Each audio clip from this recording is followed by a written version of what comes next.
I put together approximately 35, maybe 37 videotapes, and all the information comes from a book dictated to me by God as his righteous servant, a man described in Isaiah 53, and a man described in chapter 11 of Isaiah, the descendant of David,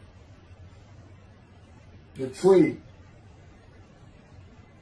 from a shoot that grows out of the stump of Jesse, and it is a stump because of the vanished and felled ancestral tree of the kings of Judah, the line of Jesus. He cannot be the man of chapter 11. He's not the anointed one. He's not son of David. None of that's true. The other book, that book is called Isaiah 53, the Day of the Lord. And there's about 3 chapters in those particular videotapes that come from the second book that we wrote not too long ago. He dictated to me the story of my life. It's to show you how I fit the verses of Isaiah 53 with regard primarily to suffering, familiar with disease. So that would be wounded, and as it turns out, cancer. But the other words that you find in Isaiah 53, punishment, maltreatment, crushing, bruising, chastisement. Okay, that is all in God's power. That's all in God's power, all those words. But the books are unpublished, shunned and despised, accounted afflicted by God, plagued. Nobody understands it. This is so different than the Judaism the Jewish people have been taught. This Messianic era that will never occur. And we know it's not going to occur now once you believe who I am and how you cannot. After the mountain of evidence I have presented that is in those books, just as Moses today would have to say, well, look, I wrote Leviticus. You think I just came up with that? You think I just came up with all this information? That I know how God speaks through an angel and who that angel is? Moses walks by a burning bush that's not consumed. The angel of the Lord's in the bush and God speaks. I'm the one who explained that to you. I shouldn't have to go any further than that. The God says the rabbis, the shepherds, they never listen to my prophet. They think they know everything. Well, I'm going to keep showing that they don't. This is primarily for the people who listen to them and not them. I don't expect them to ever respond. Because by responding, they have to say they've been wrong. Or that's just not what we believe. And so they won't change. The bottom line is they make money on it. That's the bottom line. God had me watch a video of Toby Singer just for this one purpose I'm about to tell you. He said, watch him raise his hand. He raises his hand to do his hair or rub his nose or something, and there's this big, fat gold watch. And this is how you know this is the God of old. He said, look at that. Look at that. I said, well, he does. He died. His skin died, silver died. It might be a scuba watch. He said, that's no scuba watch. That's just a big, fat gold watch for everyone to see. And he makes his money on Isaiah 53. You got him, at least that's how he really got going. I don't know. I know he has a radio show. But remember, I'm in the fire refinement. Everything God does with me is to draw emotions, because I'm going to be emotionless once I get to Israel, for the most part. He'll let me feel what he wants me to feel. But nobody can get under my skin. You can't bother me. Even if I seem like I'm mad, it doesn't carry over to my insides. And I don't think about it any more than while I'm, as they would say today, on a rant, getting on somebody. But I bring his reckoning. I laugh. I tell him, you know what I am, don't you, guys? He said, I know you're a lot, man. I said, no, I'm the reckoning. And I am the wrath. That's what I am. He laughed. Holy Spirit, man. I said, righteous servant, David the shepherd, Elijah, prophet like Moses. I like wrath. What's his name? Wrath. What did he do? He's a reckoning. But anyway, I'm going to go through these early years of mine before God spoke to me. It's chapters 1 through 6. Chapter 7 is God speaks to an atheist, and I've already videotaped that. Walking with God, and something on visions and visuals. So the first chapter, this is what he told me to write down birth and tragedy. I was born in Bryan College Station, Texas on February. This shit's in from the Holy Spirit, yes. Like you couldn't ask me before I started. Yes. Oh, this is only for the people who come to believe me. I don't expect anybody who's been viewing these materials and, nobody's really subscribing, a handful, to be believed. Again, I can't imagine. I don't know what you people want. I don't know who you think's going to come to do something different. How are you going to know who David is? I mean, according to Judaism, there is no description of him. How are you going to know who he is? All this being presented, and I know Jewish people have seen it, only 60% of the views are coming from the United States. Now, I don't know if that means 40% is coming from Israel. Probably not. You got Canada, that's a big follower on my WordPress site. And really just all the countries of the world at one time or another have looked at some of this information as I wrote my blog, and the blogs became chapters. But I'm assuming some Jews have heard of what some man is saying he is Moshiach, and they're watching. Well, this is for those who come to believe. The people who want to be the witnesses, the many made righteous. By my knowledge, there are things I can tell you that God would have me say to you. So, this might be bored to tears with others, but it does show suffering, pain, and emotional pain, my background, and just who I am. Not just some kook out here. People say, well, he's hearing voices. Listen, as a lawyer, I ain't even do criminal law. I've seen some of these people who hear voices. I promise you. That's a person who should be hearing voices when you just see them and watch them for a couple of minutes. That's not me. Excuse me. Okay, I was born in Bryan College Station, Texas on February 21st, 1957. And that's interesting because that's the year the first satellite went up. Russia sent up Sputnik, which is really 3 different satellites, and altogether they were called Sputnik. That is considered the dawning of the age of the internet. Now, I've asked God, how did you select me? How did I be blessed with this and learning all these things with this crazy life that I've had? And but he won't answer me. He's John Poper. This Poper guy, he's not going to talk. It's not going to change his expression or anything. Or me getting an impression that he is. And so I tried to come up with it on my own, and that is where I started. I said, because I know how important the internet is to this. It's the only way to get things worldwide in. And all the teachings that have come through it. I didn't know, I'm 63.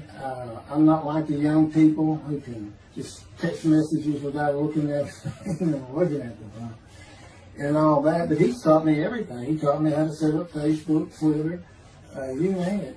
He was just so good at your computer, do this, do that. Commanded and directed to become very good at the computer and, of course, word processing.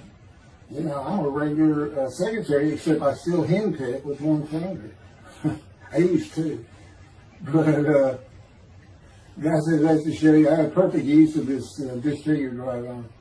It just doesn't have muscle in it, and my shoulder showing.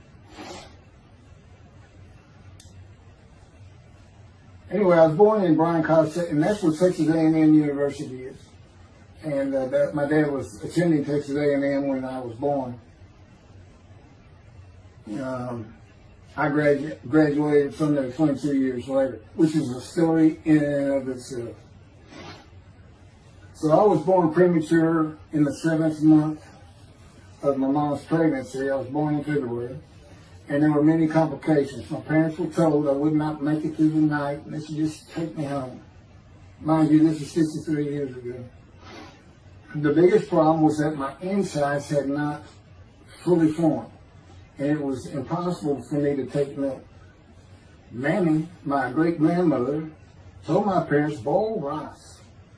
Feed him the rice water. It's got all kinds of nutrients and minerals in it. Dad says he threw out a mountain of rice those first few months. And it would not be my last encounter with death. So my dad graduated, and we moved to Metairie, Louisiana. And his first job is an oil and gas geologist. He looks for oil and tries to sell deals to people who can raise money to drill. He gets money up front and a percentage of production once they get their money back. That's what he's done his whole life. And I became, as a lawyer, I became board certified specialist in oil, gas, and mineral law because I had found it so interesting. As a young boy, I became interested. But he rarely had time for us. The other part, I said, okay, well, I was born when the dawning of the internet, so he's got a selection process for 57. And I come from a dysfunctional family. Lots of drinkers, lots of fighters. And on my mom, her grandpa committed suicide. It's tragedy. Earth and tragedy. In the Great Depression, he lost everything. He owned land in what is now downtown Dallas. But then when she was about 4 or 5, her mother went down to the market square in Crockett, Texas, small East Texas town. Everybody has the courthouse in the center of town, and there's streets on either side with stores. She went to the hardware store and purchased rat poison. She hadn't gotten hardly out the door when she opened it and took it herself. Died right there on Main Street in the middle of the day in a little small town. I don't know how long that would have been. My mom's 85 or 6. She was 4 or 5, almost 80 years ago. So I'm sure it was quite an event. And her dad took her and her sister's about 2 years older, to Metairie, and not Metairie, to someplace in Louisiana. But could have been Baton Rouge. And her father became a elevator operator. And you can still find this in Houston when I was at law school. I went to law school downtown Houston, but South Texas College of Law. And at the courthouse, they would have somebody sitting in there on a little stool and with a lever and take you up or down, take everybody up or down. With all the lawyers coming in for the court cases, it was packed. I'm sure they've done away with it by now. But that's what he did. And they found him one day or night. He had taken out a pistol, he shot himself in the head and killed himself. So now she had suicides on both sides of the family. And her father's brother took the 2 girls in. He actually adopted them. And she was about 10 or so, I believe.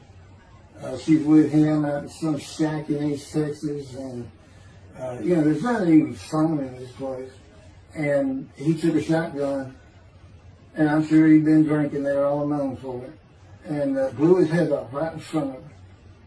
I mean, that's all the circumstances I know about it. It doesn't sound like a good scene at all, but it scarred her for life. Okay, we've been taking care of her from the get-go. My father amazes me to no end.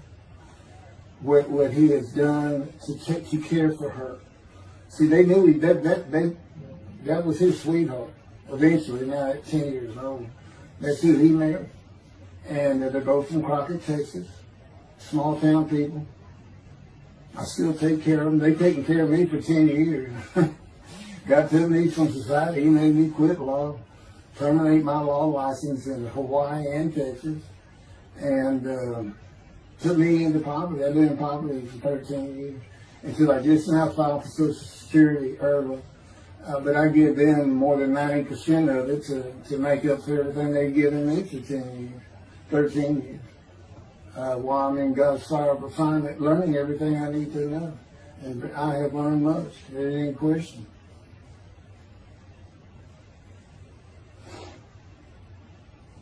So anyway, there's 3 suicides. There's 4 suicides right there. So it's a family of tragedy. You know, it's a tragedy of losing your entire family in the Holocaust, and you're the only one left. It's not like that. But God says, I just got things as close as I could. He says, I touched you in the womb to disfigure you, really for just one reason. Well, 2 reasons. One, it makes you identifiable. But it was so people would pick on you.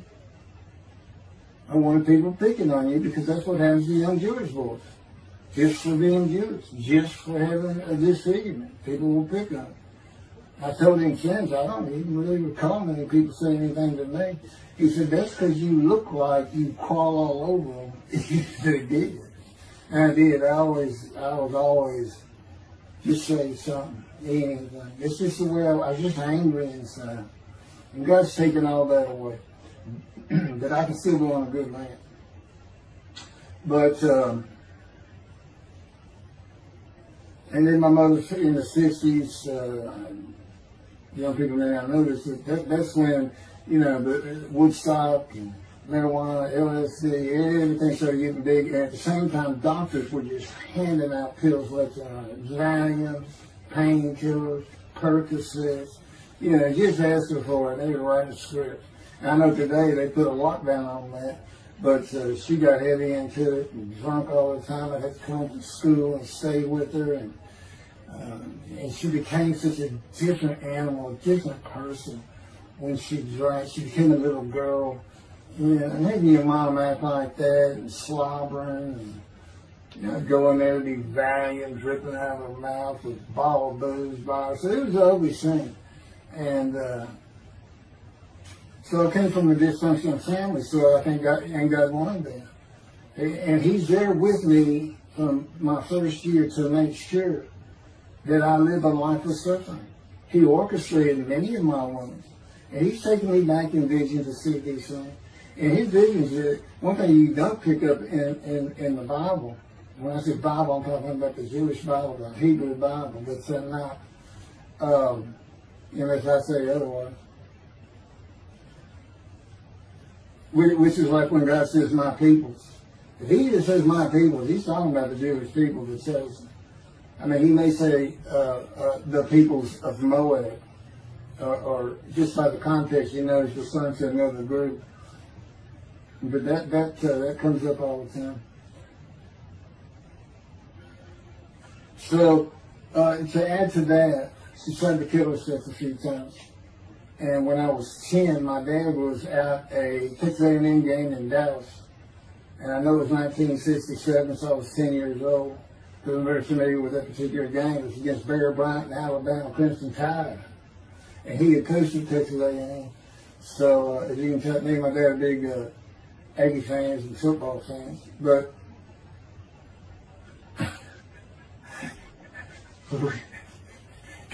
I had to share with me to see those games in Israel. Somehow my paycheck was like, he said, we'll get it. That's the Holy Spirit. We'll get it. He's so funny. I don't know where my sister and brother were, but I heard some noise and I went down about 1 or 2 in the morning, and our stairs curved, and there was a little bay window cut out, and I looked down out into the living room. She's laying newspapers on, and just sat there watching. I didn't know what to do. And she got down that paper and took out a butcher knife, not a razor blade, a butcher knife, and opened her wrist up. And this happened again years later when I was in high school. She opened her elbow up, and that was god awful. I don't know how. But before she bled out, my dad opened that door. I sometimes think she knew he was going to be there soon, would probably save her. But it didn't look good, and I hated myself for not doing something. Maybe that's why I was so angry. Anyway, because I didn't do anything, I just sat there. I couldn't move. I don't know. I don't even know what I was really thinking, really. But I can't, what it did is it told me how much her uncle blowing his head off must have done to her. That must have really hit you. And I had nightmares my whole life. But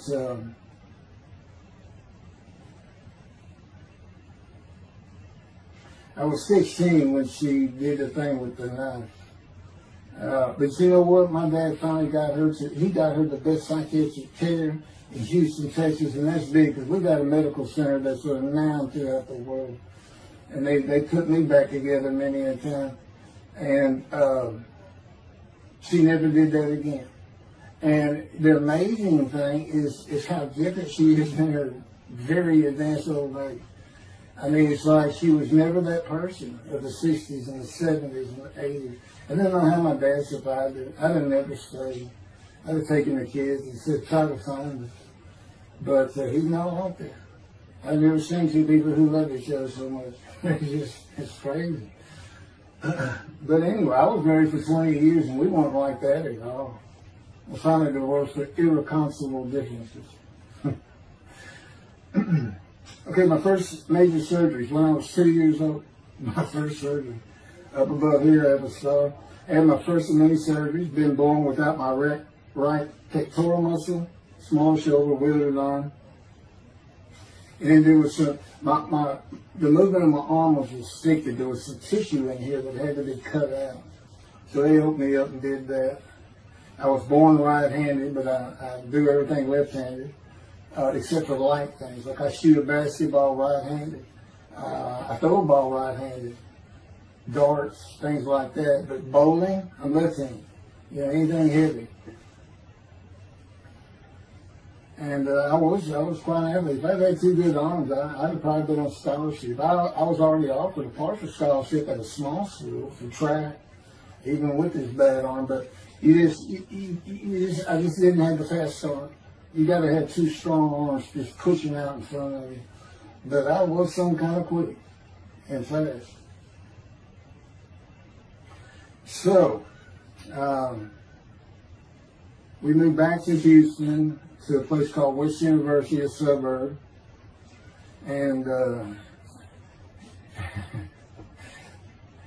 this little story, I don't even like telling it, but God tells me I have to. And he had something to do with it, but I'm not going to go into that part of it. So anyway, I had decided when I was in second grade, I was tired of school, didn't want to go anymore. I don't exactly know why, I just know I said, that's it, and I'm not going. Dad can't get me up and finish school until I'm not going. And it was on. He was going to get me there. It took him about an hour to get me to the car. Fighting and screaming and running around, hiding, getting under the you name it, I was doing it. And anyway, he finally gets me to the school, but he's too tired. He wasn't even going to try to get me out of the car by himself. So he get out, and he goes and gets the principal. And my dad's about 6'2", but he's real slim. And but he comes out with his principal, who's taller than he is, and he's a hefty guy. He's burly. Anyway, so they come and say, get out of the car. I said, I'm not getting out of the car. I'd already locked the doors. Only the two front doors locked, and it was those locks that you pull up and push down. And so my dad used the key, and he opened up, he popped that lock up, and I slammed it back down. I said, I'm not going to school, I told you. He took the key, they started throwing the keys at one another over the roof. And the principal was trying the same thing, and I'm slamming his door, I'm leaping across the car. But I don't know how long I went, but they finally, in 5 minutes maybe, seemed like an eternity. I was terrorized, this is the way I looked at it. Anyway, the principal got it open, and I saw that door open, and I got back on the far other side of by the steering wheel with my back against the back door. And I curled up like a ball, had my knees on my chest, and he reached in to get me, and I unleashed on him, kicking him in the face with everything I had. He broke his glasses, and his orbital bone got shattered. So, That wasn't my first principal either. There's another one. So, but anyway, so they carried me in, and it was very embarrassing. He was crying. But again, funny thing, nobody, because I stayed with this same group for 9 years, going to Western University and the junior high there that you go to. Nobody ever said anything to me about it. And I knew some of those kids that were in that class.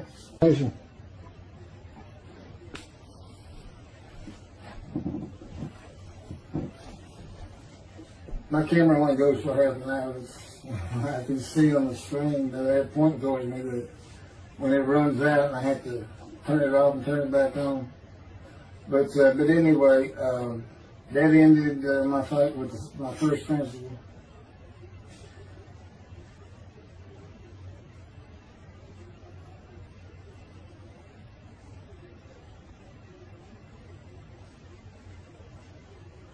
Now here it is right here.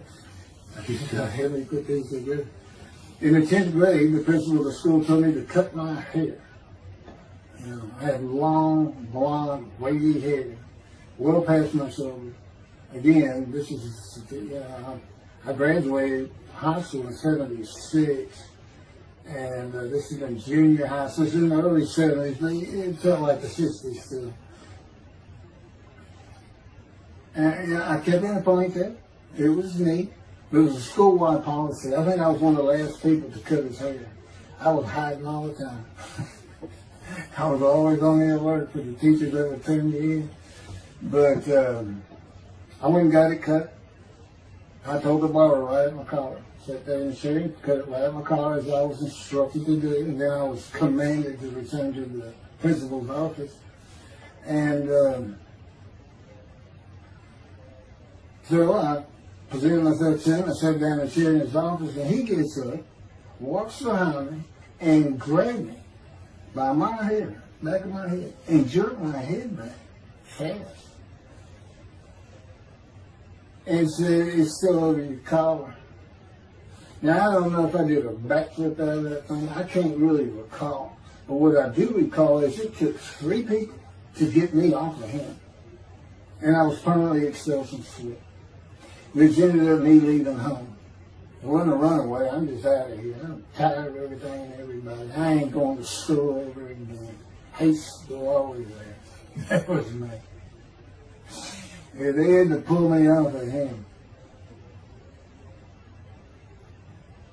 I understand through a friend of mine. He said, "You know, my brother went to that school. He has some stories about that guy." So I said, "It wasn't me.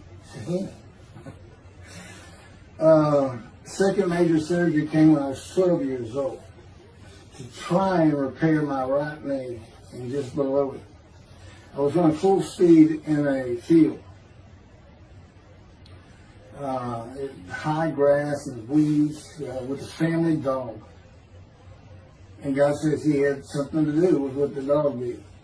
For no apparent reason, just suddenly he was running at my side. And he just bolted, he just stopped going straight to the heart of the left and went right between the legs. I go sailing in the air, and I came down on my knee. Except my right knee came down on a broken Coke bottle, Coca-Cola. And they used some thick glass back then. It was stuck nose down, way down. It was all broken up, but it was the bottom all jagged at my knee. Just, you know, they said it went to the other side of your knee. They said, "You got that whole field in your knee." But when I got to the hospital, I sat there for a long time. The first officer came in and just told my mom, "Right in front of me, you know, I'm in the room, y'all." He said, I can't repair it. It's not repairable. We want to take it off. You can't use it." And I already knew that, because when, as I started screaming and yelling for my dad, he finally came back. This field was behind our house. There was a chain link fence, and in the field, and you know, my dad finally heard me. He got over. He saw the blood, and so all of a sudden he scared to death. I'm going into shock, and he got me to put my arm around his neck, and he said, "Can you walk on it?" And I tried, and it just collapsed. It was useless. It was, you know, it was awful. And then I had to climb over that fence. And my mom was going crazy and screaming and crying. And he had to go take care of her. I'm sitting in his bathroom, my leg all opens up, and I'm just getting sicker and sicker, nauseated, scared. I was a cripple. And but anyway, they get me down to the hospital. And just, like I said, first officer, just like, we don't know what to do. And just right then, and God says he knew he was going to be there. This doctor walks by, and my mom recognized me. And she goes, Dr. Kane. And she runs out the door. Well, this is Dr. Kane. Her mammy that I mentioned earlier, in her old age, very old, maybe been in her 90s, I don't know, late 80s, but living with her sister, broke her hip. And this doctor repaired it. This is a long time ago, people. Repaired it, and she actually walked again with a walker. I remember. But that's who this doctor was. And she said, my son, they're going to take his leg out. You've got to come look at it. And this Dr. Kane actually became the medical doctor for the Houston Oilers. He repaired many in the before and after me. I guess that's what he specialized in. But he was at the hospital just to do rounds. He wasn't dressed for surgery or anything. But he came in that room, and I mean, he was livid when he looked at my knee and knew how I'd been there for like 5 hours at this time. And he just started barking orders about getting me prepped for surgery, and he takes off to go get prepped. And they literally ran me down to surgery in a gun. I mean, they were trying. This kind of fear he put in everybody. Anyway, I was in the hospital for weeks, and I woke up with my leg. I was glad of that. They had a cast from my hip to my ankle. And he told me, when I finally was being released, he said, if you put any weight on that leg, you'll never walk again. So, I can't remember, 6 weeks, I don't know how long it was that I had that cast on. It wasn't my first cast, it wasn't my last. Or maybe it was my first. Maybe it wasn't my last. That's another story. We're not getting very far. There's 6 chapters. I'm barely getting through the first one. But what I'll do is I'll just do 6, just like I did with Isaiah 53. I did 6 or 7 videos, 7 I thought. But then I joined them all together and put it as one video, the definitive commentary of Isaiah 53, which comes straight from God, by the way. I mean, you can contest what I'm saying all you want, but it makes perfect sense. For the first time, Isaiah 53 is explained. And I've not become the smartest religious Jew in the world who can see that, and what the wounding and the punishment, everything's about, and how it's really, in some ways, a snare for the Gentiles for the day of the Lord. Because he knows he can take me and just decimate any argument they want to put forth. You know, in particular, I'm blemished. I am not, I'm the Antichrist. In that I am the exact opposite of Jesus Christ. Okay, he's so smart, he was keeping synagogue at 12. Supposedly he was a perfect, beautiful man. I'm just figured. You know, I'm not bad looking, but I'm not, you know, I'm not Brad Pitt or anything. Anyway, it's sin, you know. I wasn't a habitual sinner. I was a good person. I was good to other people. I was very compassionate. I said there was already a lot of humble in me. I didn't laud myself and the things I could do over others. You know, like being the fastest guy on top 5 at school and the fastest in the neighborhood. You know, I didn't brag on myself. But as he took me back through my life and informed me when things were sin, it just seems like I touched on all of it. And if murder in your heart is actually committing that sin, as the Christians say, I don't really go with that, but then there's really not much I've missed. So I'm a sinner. And, you know, Jesus can say, well, I'm a sinner too, I'm lying. All you got to do is read the scripture in the gospel, you see what I'm lying. That's easy. And I came from the banished line. I thought I was the man of Isaiah 53. I thought I was going to be exposed to death, but given long life. This is what he would tell you if he was here. He said, but you know what happened? They crucified me. And on the cross, I realized I'm not that man. This is an exposure to death. This was like a sure thing. Father, Father, Father, why have you forsaken me? That's Jesus Christ saying, I'm not the man of Isaiah 53, and I just figured it out. That's what that is. Has God sometimes? You sure you didn't have that written? Why on earth would they write that down? They forget about it. They were just thinking me. That's what it's about, Christians. They got their way. They can explain that being counted a sinner means he got crucified with the sinner beside him being crucified on each side, left and right. So there's three of them, so he's counted a sinner. Okay. You know, it's supposed to be the scripture. Don't be able to find a person to do. You might tell Judaism the same thing. You know, this is to find somebody. It's not the people of Israel. They're all kinds of people. Now, we're looking for a guy so God can have a Moses. Why? We have a new covenant. Why? It's the day of the Lord. Why? Jeremiah says so. That's why. It's so easy. The lamb blooms again. Okay, and he's coming to friendship with the temple. So the lamb blooms again at a time when there's no temple. Jerusalem's going to be rebuilt. It's a metropolitan today. This is no Jerusalem of antiquity. The old city might be too big.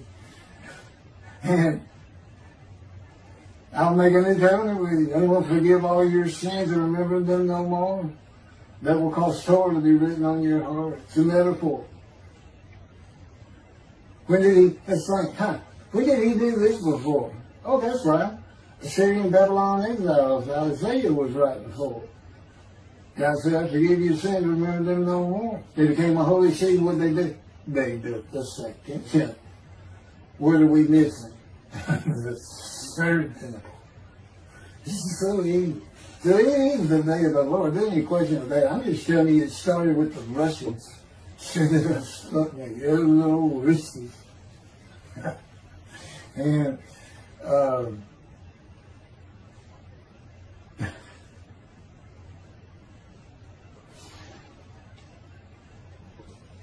he's bringing the covenant, but he's got to have a Moses. He's a sinner prophet like Moses. So he was saying, it's Joshua. No, it's not. I'm leaving today, the day of the Lord. And guess what? He gives us a description of him. He knows this is a time of secularism, reliance on science and medicine and doctors. And you got so many more people the only book out there is not the Hebrew Bible. There's a lot more books in it. You know, there's all kinds of distractions, television, cell phones, computers. You know, back then, you know, you just sat around and said, what do you think that's there? I don't know. We can send some rain. You know, it's just, I said it's easier to give them back then. But here it is. It's here. And God said, you see why I put Shunner and Despise in there? Because for a while I said, God, you know, this is before we really got the books done and everything. I said, I'm just sitting in a room. I can't really say anybody Shunner and Despise in that. Counting me plagued, afflicted, by God and everything else. He said, well, how you feel now that we've been putting all this on the internet, guys, after Shunner and Despise? Yeah. I can say they know. There's no question this hasn't gotten back to those three. I say, you keep attacking them like this, and I'll be certainly sure, just in case I'm wrong. But, because he won't actually tell me, he won't tell me anything, this is a rule of thumb, he won't tell me anything that I cannot find out or become knowledgeable on or informed on of my own. Which means about nothing, because we're in a room all the time. The adjunct of the Holy of Holies is what I call it. I live in the, I'm like the priest who can go, the only person who could go into the Holy of Holies was the high priest. And that's what I'm like. As a matter of fact, God had me write down, just as he had David write down, there's Psalm 151, where God said, it's on a video, where God is speaking, where the Lord came to me and God said, quote, and within that, he says that he declared me. We actually used the psalm where he declares it for David. He declared me an eternal priest in the order of Melchizedek and King David. and a rightful king, small k, and a rightful king. And he also declared, I'm the righteous servant. I mean, that's God talking. I mean, he's using it. When he dictated to me, it wasn't, to be written in my personality. That's him. That's him doing a new song. So, because he does that. Even in the writings, the person doing the writing, whatever prophet it was, or Moses, or David, if he wrote Samuel 2 and King's Line until he died. As I said, God says, look, just assume the central character is the one I had writing, because their lives changed when I come to them, just like mine changed. This is not anything I could have ever conceived or even bothered thinking of. I had never read the Bible my whole life. If he hadn't told me, we're going to the bookstore and get you a Tanakh. That was 13 years ago. And my answer was, what's a Tanakh? I didn't know anything. And look at all this knowledge. But this is it. This is the only power he's going to use in creation. He's not going to perform miracles. He's not going to have me performing miracles. And he's not. He said, the only power I'm going to use is on you. What I can get you to do. He said, I can take a Gentile Texan and take him to Israel and get my temple built. Okay. He said, because that's what you say to God all the time. Okay. And one night, I hadn't even read Isaiah 53. He didn't come to me and just say, offer yourself for guilt. I crushed you with cancer. It was me that did. That's not, I wouldn't have known what he was talking about. We finally get to Isaiah a couple of years later. He said, keep reading Isaiah 53. I said, okay. And so I read it. I said, okay, finish it. He said, who do you think that is? I said, I have no idea. I can barely read it. I didn't know what it's saying. I said, I think these two verses ought to be up here. I said, you sure nobody messed with this thing? He said, nobody messed with it. It's just how I had Isaiah right. He said, that's it. I said, oh, okay. And I couldn't help it. Good luck convincing anybody. I can't even tell what he's saying. He said, before we get done, and he's right. I've been over that thing so many times. From my original version of Isaiah 53 that he dictated, or told me how to put together, but every sentence, every word is his. We've changed it up and added things. I've learned things. Like I didn't know about the chest of devotion. I didn't know why the angel was leaving early in Malachi 3, but I do now. And all that would cause an amendment to my midrash on Isaiah 53. And, the book has me, these are all videotapes now, me and Rashi. Rashi, the first one to come up with this is Israel. And, I look at his answers and I just shake my head sometimes. You should see his answer in Malachi 3 to the angel of the covenant that you desire. There's only a covenant of friendship and a covenant of Jeremiah. And this is his answer. It's midrash, so he just takes a section of the angel is on the way, and it just says the angel of the covenant. And his commentary is the angel that avenges the revenge of the covenant. I said, what does that mean? What are you talking about? I said, God's being funny. He said, I don't know. I said, you do know. He said, well, I'm not telling you. So,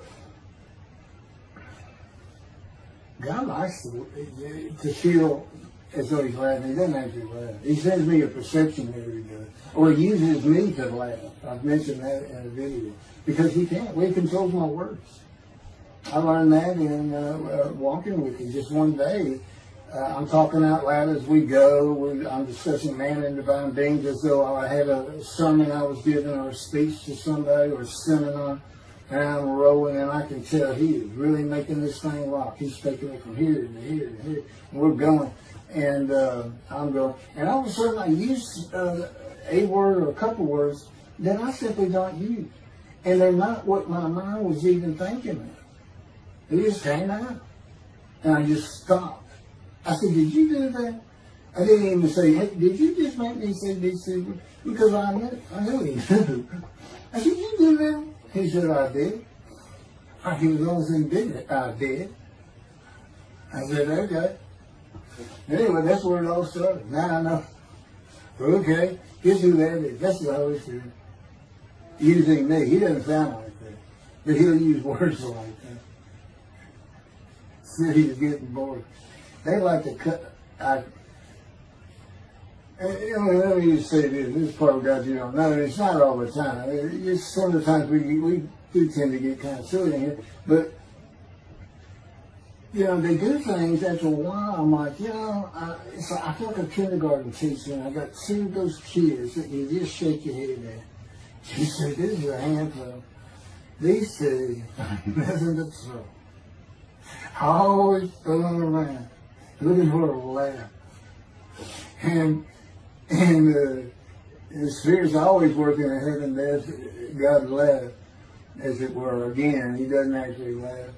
It's a perception that's his emotion. If God has any emotions left, because worrying about other people's pain is not one of them. He made that clear to me. I don't care about your pain. And just saying it makes you mad. He says, he'll draw angry. And he do so many times over and over. He says, this is easy because now it irritates the fire out of it. He just started. I said, how do y'all keep doing this? And one day I told him, I said, I got it. Which means it actually came from them. I got it. You never grew up. You never got sent to your room. You never had to climb that mountain to achieve something. Put yourself out there. Nobody's ever whooped you. He said, I said, that's what it is. You never grew up.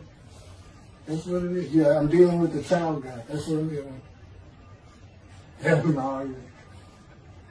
And then he came down as mean, very serious and mature guy.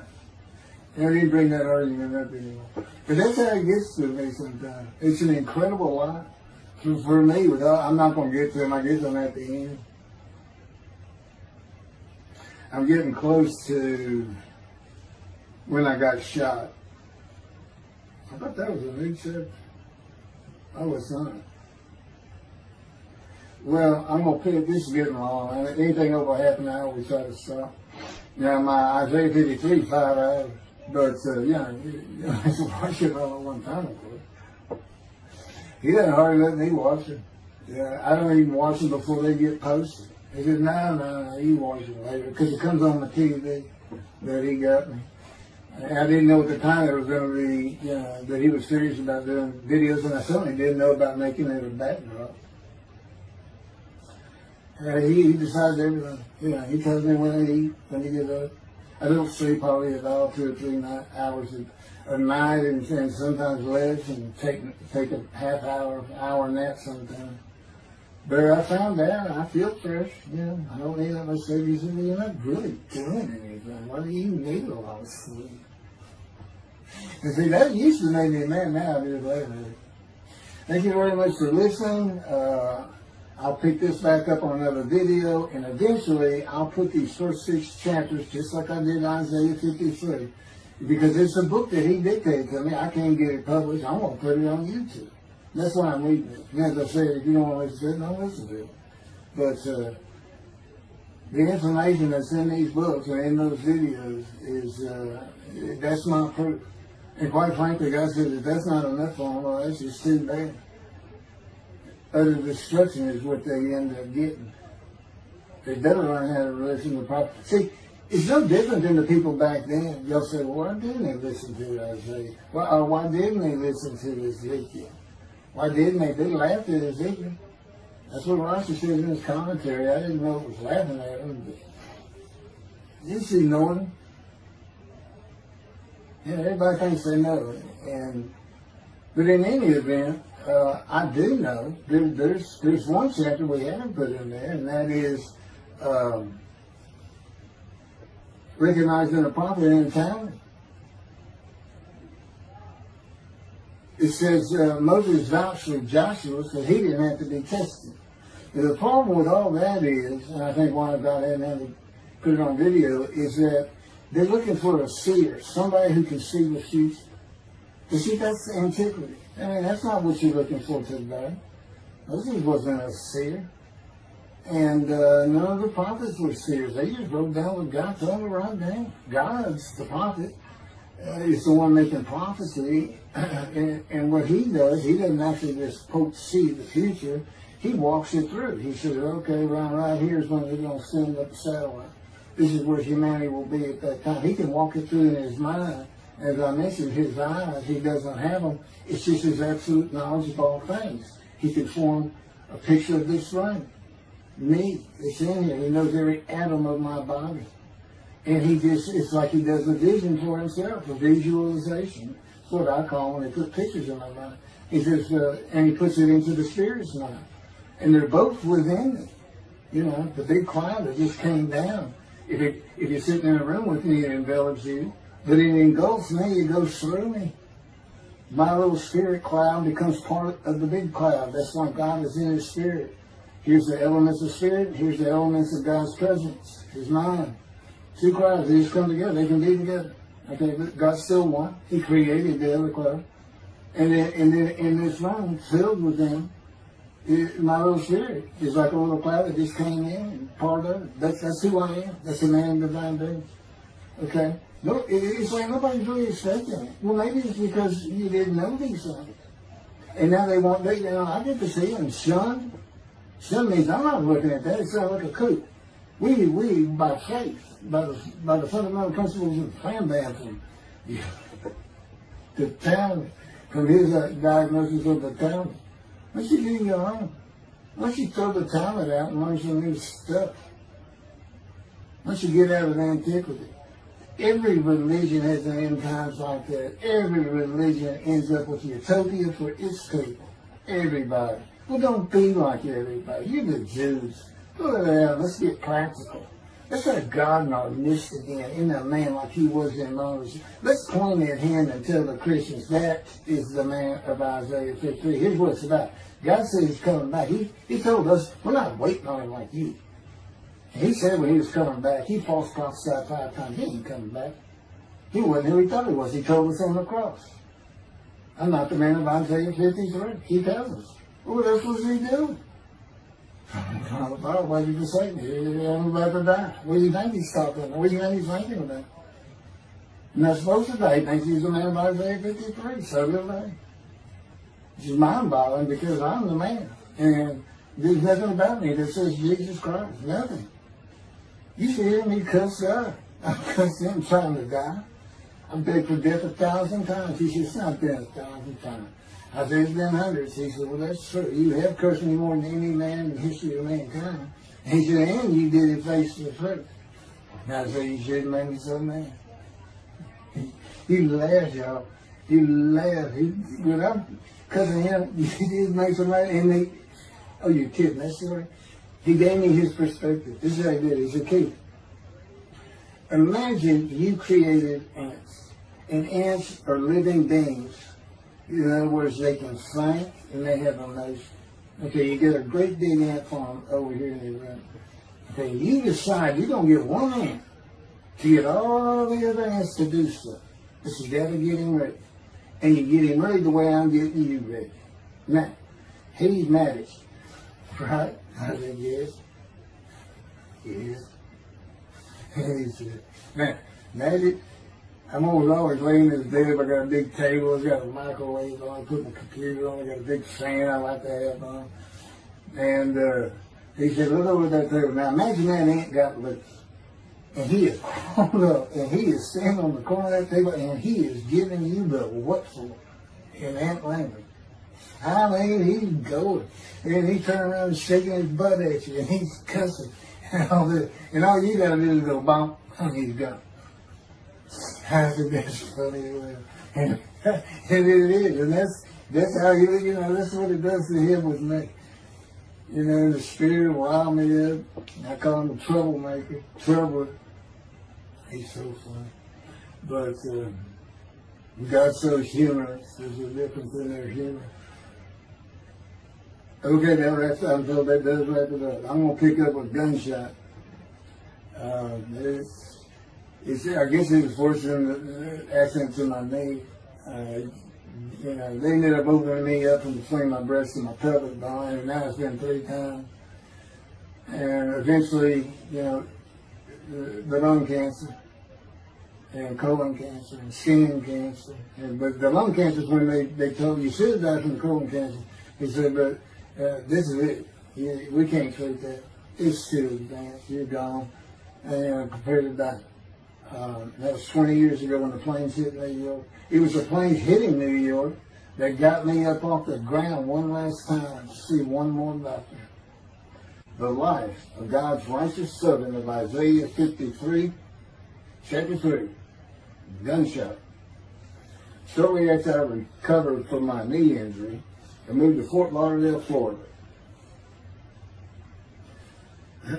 I was not happy about it at all. It turned out to be a lot of fun. I made some great friends to celebrate my 13th birthday. My only injury in Florida was having my front teeth shattered and knocked out, requiring casts, which was more of an ordeal than I would have imagined. We returned to West University in Houston after 2 years. My mom was not doing well at all, and it was getting close to her second suicide attempt. I was back with my old friends and did not have much supervision from home, and I failed ninth grade. I made my own decisions, and I rarely listened to others. After being set back a year at junior high school, I made a few new friends, which led to my next serious injury. My best friend was a Spanish Italian whose father was from Sicily. And he kept a machine gun and a violin case in his office at the restaurant he owned, where his son and I were waiters. It was called the Godfather. My son was the best pool player I've ever known or played with, an absolute natural. I will call him Antonio, but that's not his real name. Antonio's girlfriend was a Jewish girl. I will call her Rebecca, but that is not her real name. Antonio was a Catholic Christian. Rebecca did not practice Judaism, and Antonio did not go to church. I was a confirmed atheist, and we never talked about God or Jesus.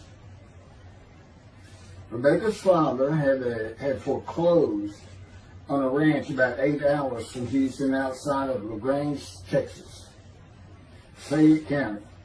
LaGrange was famous for the Chicken Ranch, which was an illegal brothel that operated from 1905 until 1973. The business served as the basis for the 1973 ZZ Top song, LaGrange, and the Broadway musical, The Best Little Whorehouse in Texas, as well as its 1982 film adaptation. T.J. Flourney was known as the meanest sheriff in Texas.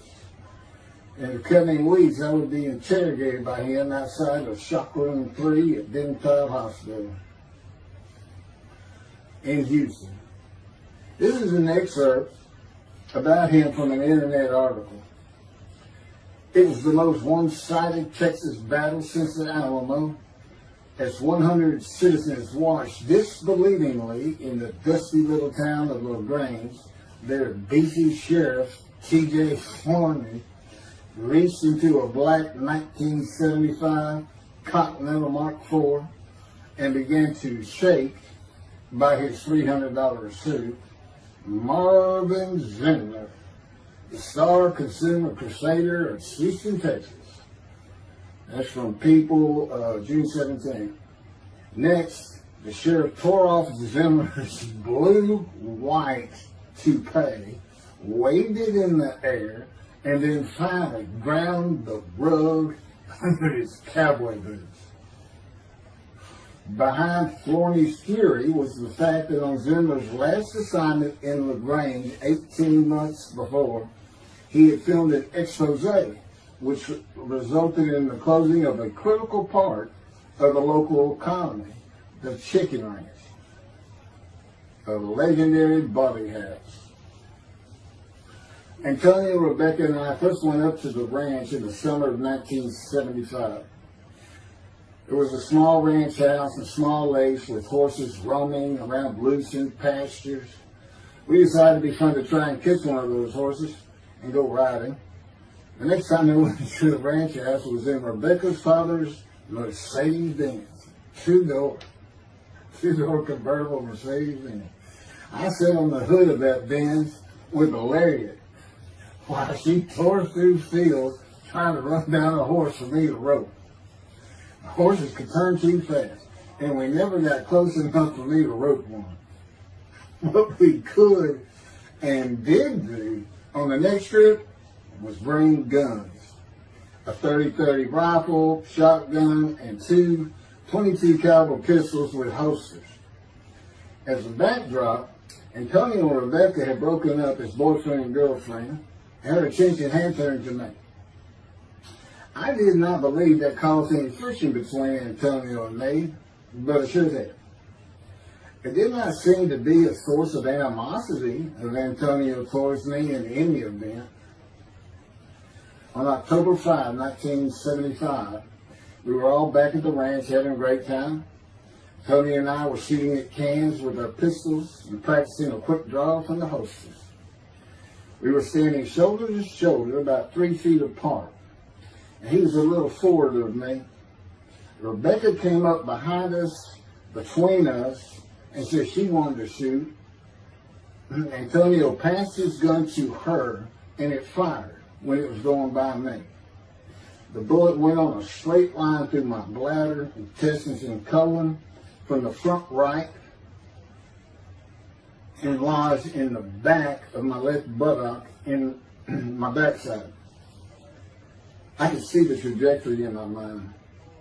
I fell to the ground, and Antonio fell on top of me, rolling me over and over. I think he was looking for an exit of the bullet. I told him to get me to a car and get to a hospital. Felt like Babe Ruth had swung a bat up between my legs.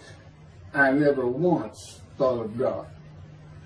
On a big ranch, there are several gates for different sections of land and different purposes, usually with chains and a lock.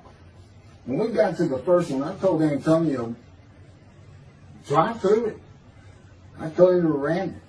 I knew I was dying, and all I could think of was, you have got to hurry. I didn't panic, but I had never been so afraid and had never felt fear like that again to this day. Sometimes I think I have forgiven Antonio for accidentally shooting me, but I had not and cannot forgive him for stopping at those gates. I'm still mad about it. I was seriously angry at him. We got to the LaGrange Hospital before noon on a Sunday. They had to call the doctor to come in. I asked the nurse for something for pain, and she told me my vital signs were too low. That if she gave me a shot of morphine, I'd drop dead right there. It would kill me. No pain medication. The doctor came and looked at me and said there was nothing they could do there. He told me they were getting an ambulance to take me to Houston, Ben Cobb Hospital, where they operated on gunshot victims all weekend long and do to this day. It's a trauma hospital. Many young doctors from Baylor University, all around the state. It's the high desirable place to be because you're cutting all. If you want to be a surgeon, you're cutting all day long. I knew one thing with the certainty. I could not pass out or fall asleep. If I did, I would not come back. In an ambulance, I talked to two fellows that were tending to me, as much as anything to stay awake. I asked them such things as what it was like to be married, graduate high school, have a career job, but my mind repeated over and over, you have got to hurry. We arrived at dusk. This happened before noon when I got shot, so now it's getting dark. When the ambulance opened, my brother jumped in to help. My mom was standing by the entrance to the shock rooms in her fur coat. She later told me that since Ben Cobb was a public hospital, it might help if they thought we had money. I didn't see my dad, but my sister told me later, the whole way to the hospital, all he could say was, to God, please don't take my boy from me. I had stayed awake for some 6 to 8 hours in awful pain. They took me to shop room 3. It was filled with people giving orders and very loud. On the table, the nurse told me she had to put her finger in my bottom, which embarrassed me. And I raised up like a sit-up and saw nothing but blood rushing from my bottom onto the table. You have to hurry is all I could say. They finished prepping me for surgery and rolled me to a hall in a line of others awaiting surgery. And someone was saying my name, and I opened in to see T.J. Floyd, Sheriff of LaGrange. He wanted to know if I'd been shot intentionally, what we were doing at that ranch, did we have permission to be there, and et cetera, et cetera. I told him I thought it was an accident and to leave me alone. I never saw him again. I didn't have to wait long. The orderlies bypassed everyone in front of me and took me to surgery. I awoke in a large room with about 10 beds on my side of the room and 10 beds on the other with other patients, and I could hear moaning and crying here and there. It took a few moments to remember what had happened and why I was in there. I fell back asleep, and when I awoke, my dad was telling me he would have me out of there into a private hospital as soon as possible. It was the next day when they transferred me to the Methodist Hospital and Medical Center, where they had operated on my knee, and I had spent weeks there. I had a hose with a bag coming from my bladder and a colostomy, an opening called the stoma, which is your intestine on the outside of your abdomen, with a bag over it to go into the bathroom. I was out of danger from dying, but still very weak, and I needed to gain some weight.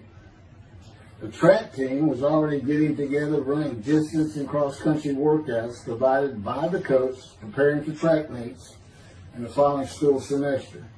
I lived about a half mile from the high school. The day I got home, I walked to look at the track. It did not seem possible I could get back in shape. I was afraid to cross the roads to the school. I could not even trot to get out of the way if a car came my way. My insides felt like jelly, and I had been warned that too much physical exertion in the first 10 days could cause a stomal hernia, and my intestines to start extending from my body. I was homeschooled for the rest of the semester by a private volunteer tutor, and passed classes I probably would have failed. The beauty of that gunshot was that it changed me. I was never going to graduate high school, having failed so many classes. So I set up night school classes for the next and my last semester of high school. I was 18, soon to be 19, and a senior.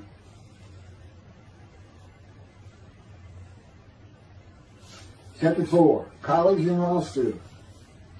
Before the summer of 1975, one of my best friends on the track team, who threw the discus and shot put in field events and was a senior, told me he wanted to do something big the coming summer before starting college at Louisiana State University, LSU. I was only a junior and I had no plans for the summer.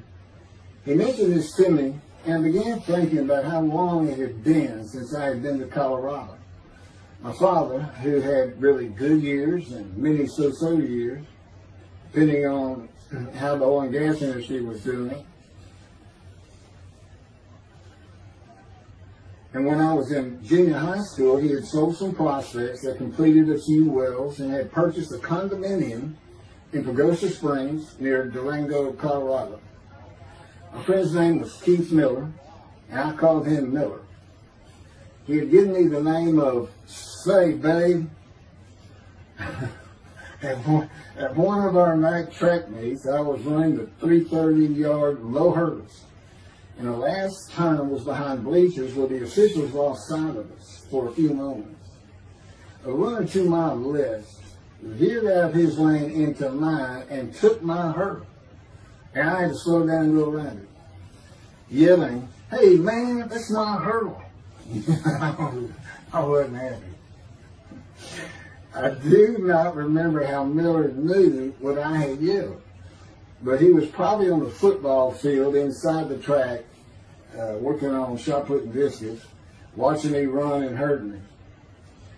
I did not really know him very well at this time, other than he was a popular senior who knew everyone, and in stark contrast to me. On the following Monday, I was walking down the halls between classes, and coming in the other direction was Miller, though I did not see him. Then as he was passing me, in a loud voice, loud enough for everyone in the entire hall to hear, I hear, "Say, babe, that's my hurt." Hence, say, babe. That began a really good and fun friendship, and I got to know the class I should have been in if I had not failed ninth grade. And because I was Miller's friend, I was immediately accepted by anyone he introduced me to. I found out about 40 years later on Facebook. I looked him up and we friended that he's Jewish, and particularly because of his brother. He's got an older brother, and they look just alike. They live up in Oregon. But I did not know that. It's not something we ever talked about. Just didn't think about it. I'm sure he wasn't observant at the time. I told Miller about my dad's condo and suggested we plan a trip up there to backpack in the Womanichi wilderness of the San Juan National Forest. I had hiked there while in junior high school with a friend and his little brother. I had a driver's license in my second year in the ninth grade. The prominent 13,000-foot peak is 10.7 miles from the town of Silverton, which began as a silver mining camp in 1873, and that is where I plan to take Miller.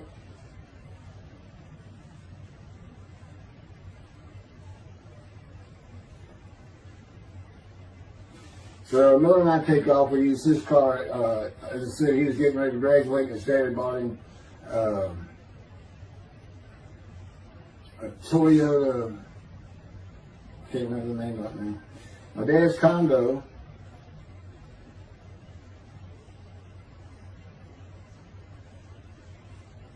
is about 60 miles from Durango, where a train depot is located that runs a train to the Womanichi Wilderness to Silverton. The train is an authentic, narrow-gauge, steam-powered, coal-fired, scenic railroad train ranked one of the top 10 scenic railroads in the world. It's something else. It stops twice in the same places to let off and pick up hikers and backpackers in the Animus Canyon of the Womanichi. At top speed of 18 miles per hour, it takes the train 3.5 hours to travel the 45 miles from Durango to Silverton. Oh, here it is. Miller had a new Toyota Celica. And after a day and late into the night, we made to Pagosa, slept, and we're at the train station before the first departure the next day. I don't know what the problem was, but the train was not going to run that day. So we couldn't get to where I wanted to take it. It's just too far. We decided to get a hotel in Durango and just head down the train tracks into the wilderness and explore an area I had never seen in with the maps. We got lost. And at one point we decided, let's just put these backpacks down and you go that way and I'll go this way. Well, we did that. We met back up and then we couldn't find a backpack. And we did finally find them. We slept that night, and we had a big black bear episode because we had left some food out on the ground, which we shouldn't have done. And but anyway, we ended up making it back. We had one of the best party nights I've ever had in my life. We hit the main street in Durango, which is a tourist hotspot, and we hit every single bar. You could drink at 18 back then. It wasn't 21 as it is today. And we did. We made sure it was like a go. Okay, so every one of them had at least one drink: shot of whiskey, Boilermaker, beer, whatever. I can't really recall other than that. I knew I had been drinking the night before when I woke up. But we did. We hit both sides of the street. I don't know how long it took us and how many drinks we had, but we just had a lot of fun.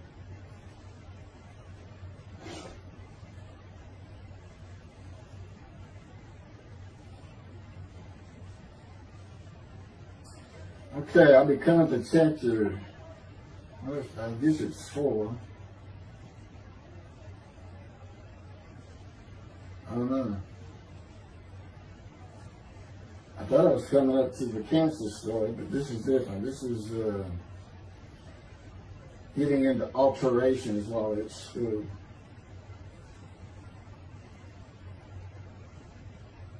So anyway, I was shot on October 5, 1975, and by early December, so it was October 5, and then in early December, they I had surgery again to put my intestines back together, which was, you know, it was dicey. You know, they kept telling me, we don't know if we can reattach.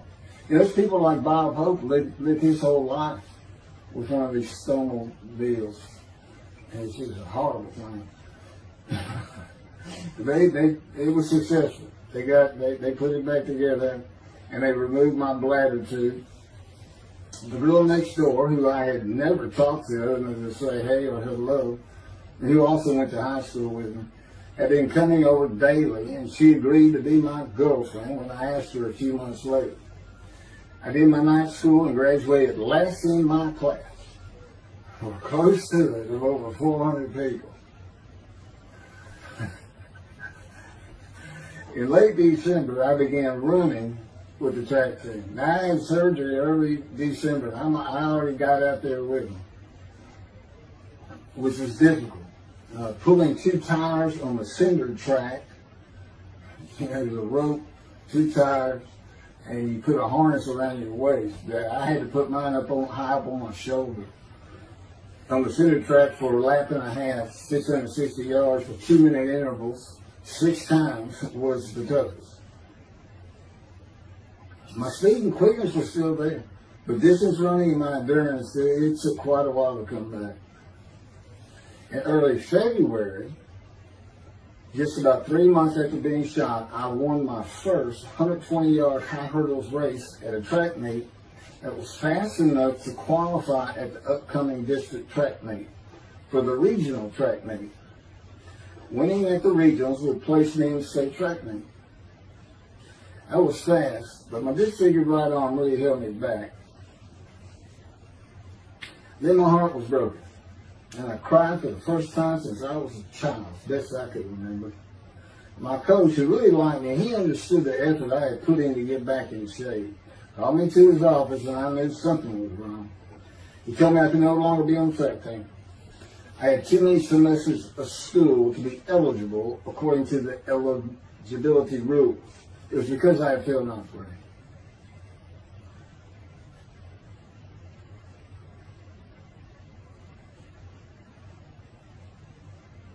And of course, I had no one to blame but myself. Skipping school all the time, just not trying or caring about learning was why I failed. I was not lacking in intelligence and common sense as many people thought of me. I could and often did read a complete science fiction paperback book during the school day. One day. I get them from my brother. I just sat in the back of each class and read my book, and the teachers always left me alone. I also was suspended from school a couple of times for fighting. First fight was in the gym in the bleachers, with the principal on the floor telling us the do's and don'ts for the second semester of the 10th grade. This is 2 years before I was shot. I found out he already knew me by name, and I had never talked to him. The second fight was with the same guy, but this time we took it across the street from the school. He had about 10 of his friends, and I, being pretty much a loner, I had none. They were African American, bused into school from neighborhoods far away. And I just didn't understand them, or know why they even talked to me with words I did not get, like word, or say, man, can I hold a dollar?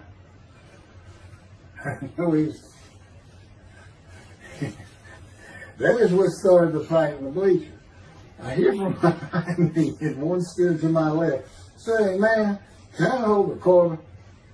I turned around and just looked at it. And finally said, "I did not have a quarter." Ordered with the principal, I undid my ponytail. My he's sitting right behind me, and I'm well aware of that. And I brushed my long blonde hair and then reached into my pocket for some chapstick for my lips. When I pulled my hand out with the chapstick, turned out I did have a quarter. And from behind me, I hear saying, "Man, you said you don't have no quarter." To which I replied, turning around, "I don't have a quarter for you." The next part's kind of hazy. But I do know I grabbed him by the front of his shirt and threw him down the bleachers onto the student sitting below me. That is when the principal yelled my name and told me to go to his office. The next day, the guy and his friends were waiting on me when I got to school, and we fought across the street. The principal had told me not to get into any more fights, and this is what I got suspended for. I remember being in, after my suspension, being in the men's room smoking a cigarette in a stall, and a group of African Americans came in, and they were talking about the fight. What I remember was hearing, "That white boy went Muhammad Ali on him." My favorite fighter. I even saw the Ali Foreman fight in Kinshasa there, live in Amsterdam in 1974. And some of my best friends in high school were African Americans, mostly on the track team where we could get to know one another.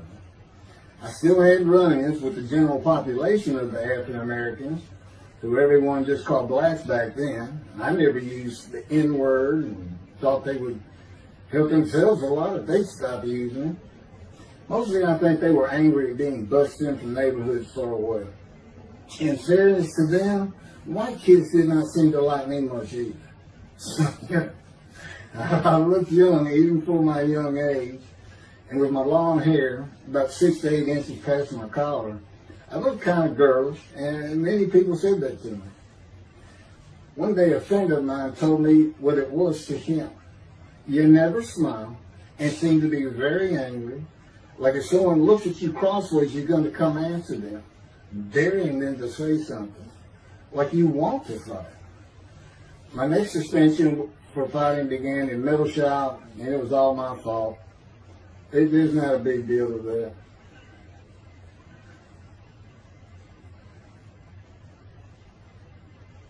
The last fight I was ever in came right before I was gunshot at the ranch. The accident really changed me and the way I looked at life. I never got in another fight after I got shot. It took some of the fire out of me.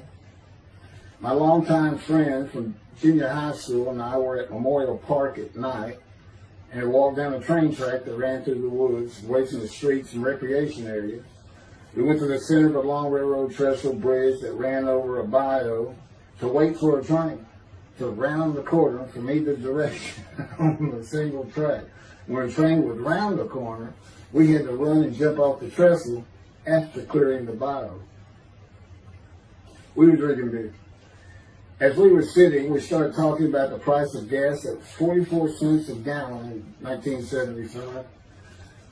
And anyway, the trains weren't running. We got up to leave, and as we're walking down the steps, he said something about my father and about how to find oil and gas.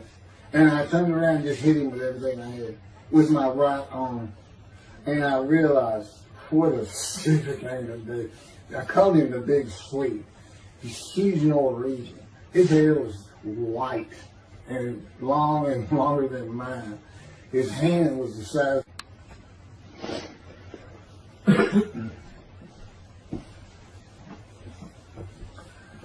And I had nowhere to run. That was the really dumb part of that. I mean, I couldn't move. I couldn't use my quickness. I couldn't box as I had with the fellow across the street. And he just took one big thing. He's very athletic. The coaches all wanted him on the high school team, but he didn't want to, football team. And but anyway, he hit me just one time. That was the whole fight. It was just two hits. My measly hit with my right arm. I let it fast, And I hit him when I wanted to hit him. Well, I say that. I didn't even think about it. But he just about knocked me senseless. I mean, I saw it red. And so anyway, that was it for our friendship. We just, although after I got shot, he and I got back together a little bit, but by that time I had met Denise next door, and I wasn't going to be going out drinking beer at the festival anymore. It was going to get serious, and that's when I set up my night classes and everything. Her big sleeve.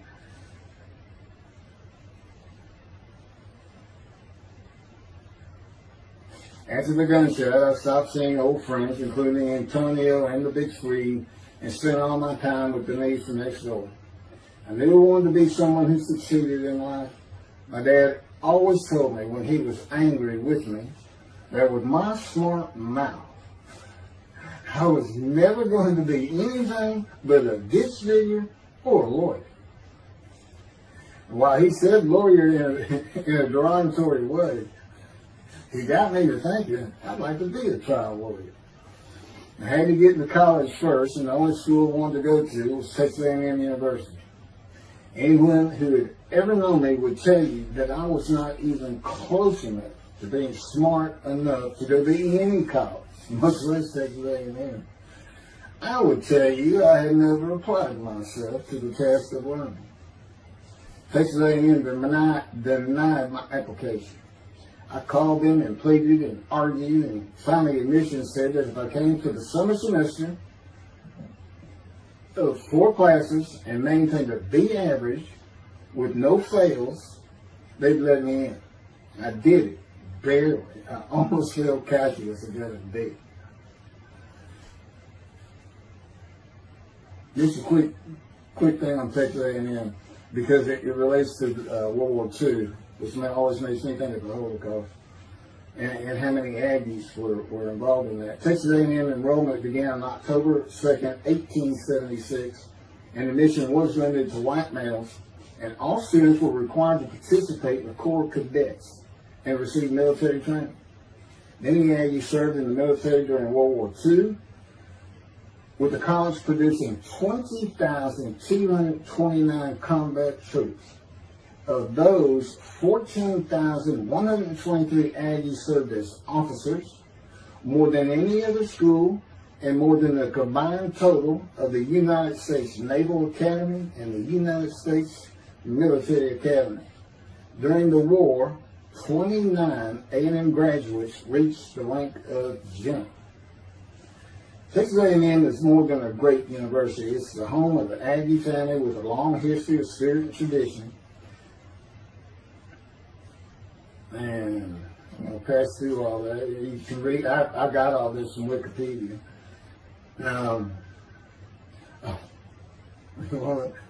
Like Notre Dame, it's a school full of tradition, especially notable at football games and in campus life, drinking beer at the Dixie Chicken. I had a good friend in what is now the Volunteer Corps of Cadets, and we've been shooting pool and drinking beer all night on the weekend, and finally left sometime after midnight. I walked my friend back to the quad, Corps Cadet Quad, a large open area where people could gather, surrounded on 4 sides by dorms for cadets only. And I dropped him off at his room. Before he shut the door, he looked at me, and not for the first time, said, "Want to race?" He's fast. Will you race me anything? I said, yeah. Of course, we were pretty much, we've had a lot of beer. I said, yes. And he went to the end of the hall and took off at the other end of the hall. He was fast, but I was pulling away with just a few yards to go and hit the wall before I could stop and busted my chin open. Blood's pouring out everywhere, people opening doors. Look, that's what the little guy did to the taller guy. I also sprained my ankle. These are my injuries at Texas A&M. I also sprained an ankle so severely playing basketball with football players that I was in a cast for 6 weeks. Those were my only injuries in the 3 years of A&M. It was the gunshot that changed me and everything in my life. I married Denise when I graduated from A&M in '79. Just 3 years after graduating high school. I went through in 3 straight years. Because I had those hours from the first summer, I just went ahead and went the next summer too. And I got out, and the average for most A&M students is 5 years. But I went through in 3. And of course that meant I never dropped a class. It also meant I had a low GPA, grade point average. And I didn't realize how important that was for admission to law school. I was denied admissions from every school across the nation I thought I could get into. I do not know how my dad knew about South Texas College of Law in downtown Houston, but he made some inquiries and found out the dean was a graduate of Texas A&M. And we're known for helping each other. We set up an appointment with the dean. I told him of my rather intense home life and wayward ways, and that the A&M had given me a chance to prove myself as a capable student. You know, he hemmed and hawed, looked around the ceiling, and gave me the same opportunity A&M had. 4 summer classes, D average, no fails. I did it. I was terrible with chemistry and math, but it turns out I had good reading and comprehension. It's probably from reading all those science fiction books in school. I graduated in '82, and I did great on the bar examination. Keith Ellis McCarty, attorney at law. Who would have believed it? Which reminds me of verse 1 of Isaiah 53. Who can believe what we have heard? That's what any of my friends would say about me getting out of law school. Much less what's happening today. You go find somebody that knew me in high school, they say, who? Oh, that can't be true. Get out of here. I know him. Forget about it. Chapter 5. 27-year headache. I'm going to pick up with that on another video. And then that'll be it. Some general comments. 5 and 6. I'm not sure what 6 is. Yeah, 27-year headache. I'll go ahead and mention God in one of these actions. And I won't say anything about the dog who took a hard left between my legs. It's about stripping my knee, my leg. I won't mention that. Or hitting the big Swede on the track. Unbeknownst to me, my arm just took off. I wouldn't have hit him with my right arm. The things he is showing. And getting gut shot. Yeah, I think I would have figured that, you probably shouldn't be hanging out with this fellow anymore if you're going to be talking to his ex-girlfriend for a minute. Little things like that, he controls my perception. Little things like that in my life to make sure I am the man of Isaiah 53. If anybody thinks I'm going to back off saying that, they're wrong. I have been through too much. My whole life is dedicated to this time, the day of the Lord. As a matter of fact, what about my day? I said, what about my day? Well, he said, well, first of all, God's speaking with you and living with you. Most people say that's pretty good. I said, yeah. But anyway, here's something he's promised me that he lets me check out all the time. And I'm going to put on the screen.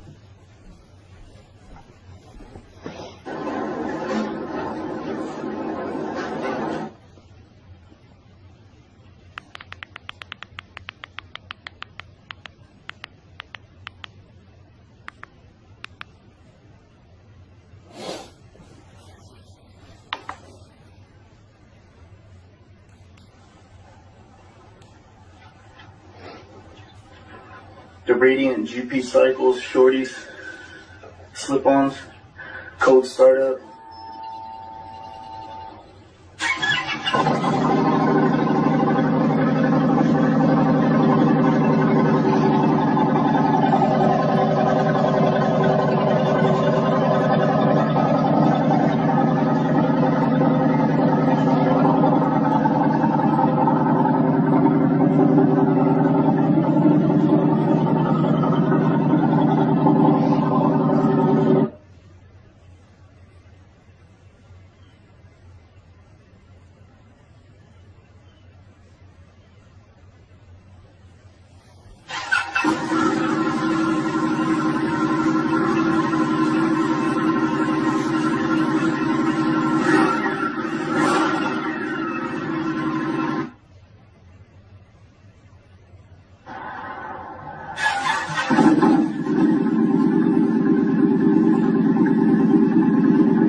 27-year headache.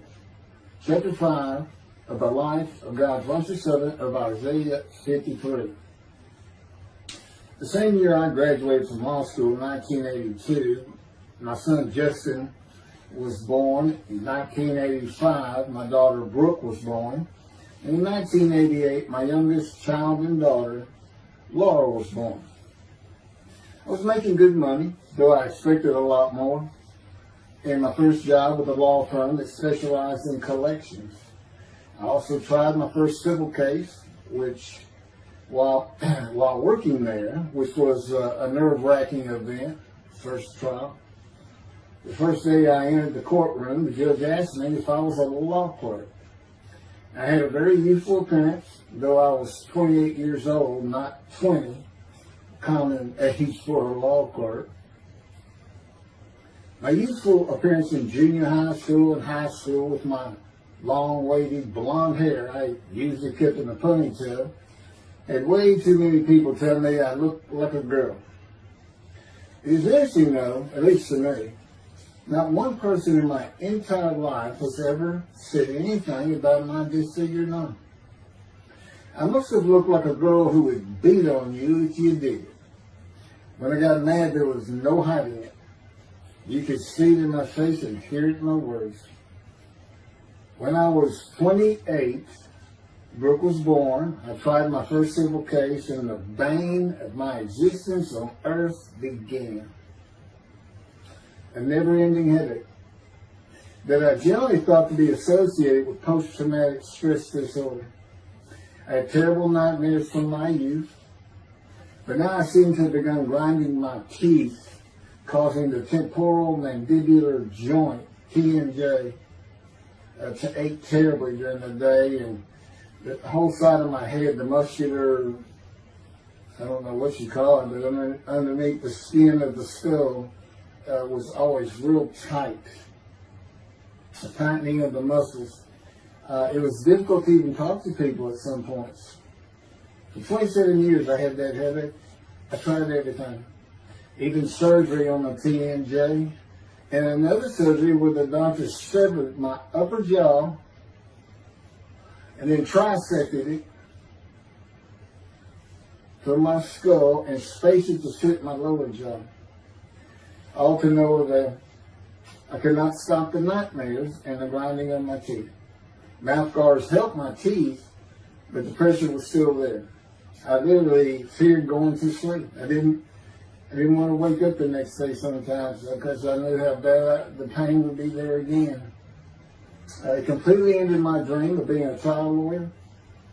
So I got an associate position in an oil and gas firm and began learning how to prepare title opinions for oil and gas companies on tracts of land they plan to drill on. Basically, a title opinion is you start from sovereignty, which is when the state granted the land to someone, usually great, large tracts of land, and from there you get parceled out and cut up, and I'd be chasing one small tract within a very large one almost 200 years ago in the early 1800s, and I would have to create genealogical charts of heirship, for people who died without a will. And I had to know who the family members were, and I got very good at it, and I really enjoyed it. I did a small towns throughout Texas, and into their courthouses where they would keep all the records of every transaction, of every piece of land in the county. But anyway, there's an awful lot to it. I do go into it in some detail in the book, but I'm not going to for this video.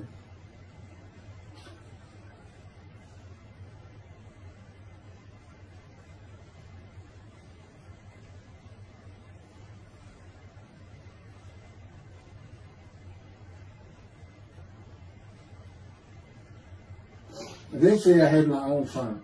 It's just me.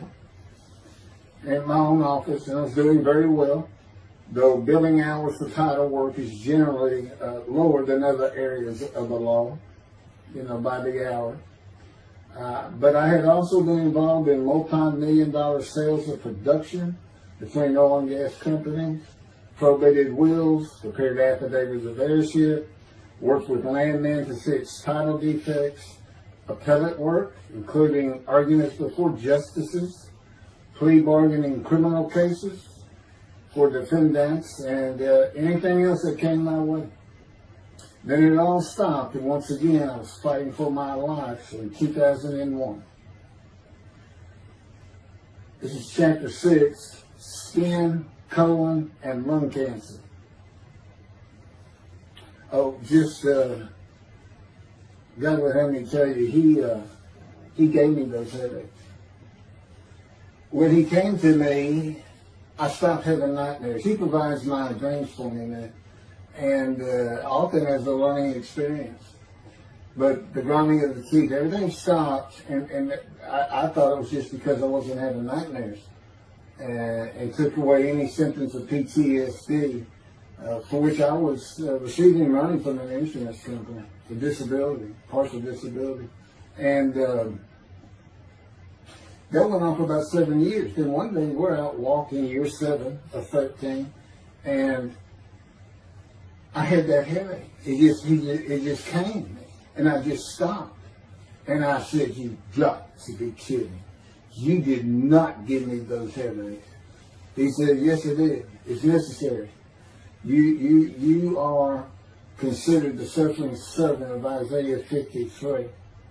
You had to suffer your entire life until you're suitable for my purpose." And that includes sitting every verse of Isaiah 53.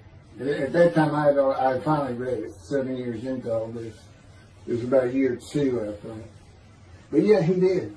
And, I ended up taking painkillers left and right and drinking with it, as so many people do. I was able to maintain, my life, my work, and everything, but it was enough to put the strain on my marriage that I pretty much blamed myself for it. And I told him, I did it. That's the only time I got hot. Disfigure me, gut shot, those things, they didn't bother me. But I said, you hurt my children terribly with that. Because I became a bad father. I mean, I wasn't the father I could be. I mean, they love me and I love them. We don't have any serious risks. They're off living their lives and they're all doing great.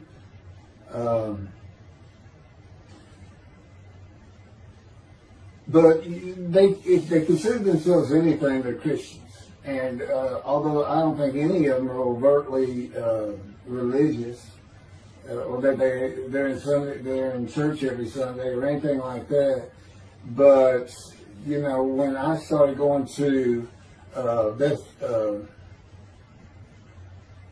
the conservative synagogue here in town, and I told him I was converting to be Jewish, that pretty much just saying I would be a Jew, I guess. I'm not sure that I didn't believe in Jesus. There's probably more of it, God says. But really haven't talked to them much at all in 7 or 8 years. But anyway, so God gave me the headache, just to make sure.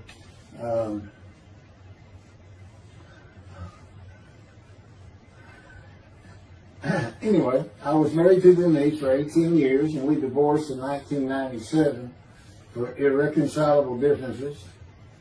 We agreed that she maintain custody of the children. The first to leave was Justin, and he came and lived with me.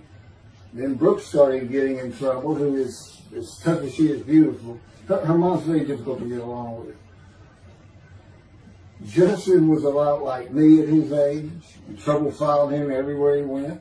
Like me, he was hard to talk to, and like me, his getting out of high school was a cornflake. He's doing great. He learned the oil and gas landman business, and I helped him out as much as I could, and friends of mine helped him out even a lot more. And he's very successful now. Married, no children. Laura's married, no children. She's got a great job. And Brooke is married with 2 children. I have 2 grandchildren. Long life, see his children. You'll see what I'm talking about, long life, when I get to lung cancer that God chose to crush me with. Something had to be done, and to make matters worse, Denise had met a man, and they were going to get married. But he didn't want Brooke. to be part of their new family, or Justin for that matter. He wasn't going to go stay with them anyway. Now, I had 2 of the children, and she had 1, but all still in her custody according to the divorce decree. So anyway, I stopped paying child support on those 2, but had not gotten around to the proper revision of the divorce decree when I took Justin and Brooke with me to live on the Big Island, Hawaii. Laura came with us to visit for a month. This oversight on my part resulted in Denise and now her 3rd husband filing papers in divorce court for past child support for all 3 children, for the time I had begun paying her 1/3 of the original amount. I represented myself. I had 1 contempt of court and was locked up for a day, but I never had to pay that money. By verbal agreement, I sent Laura back exactly 1 month later.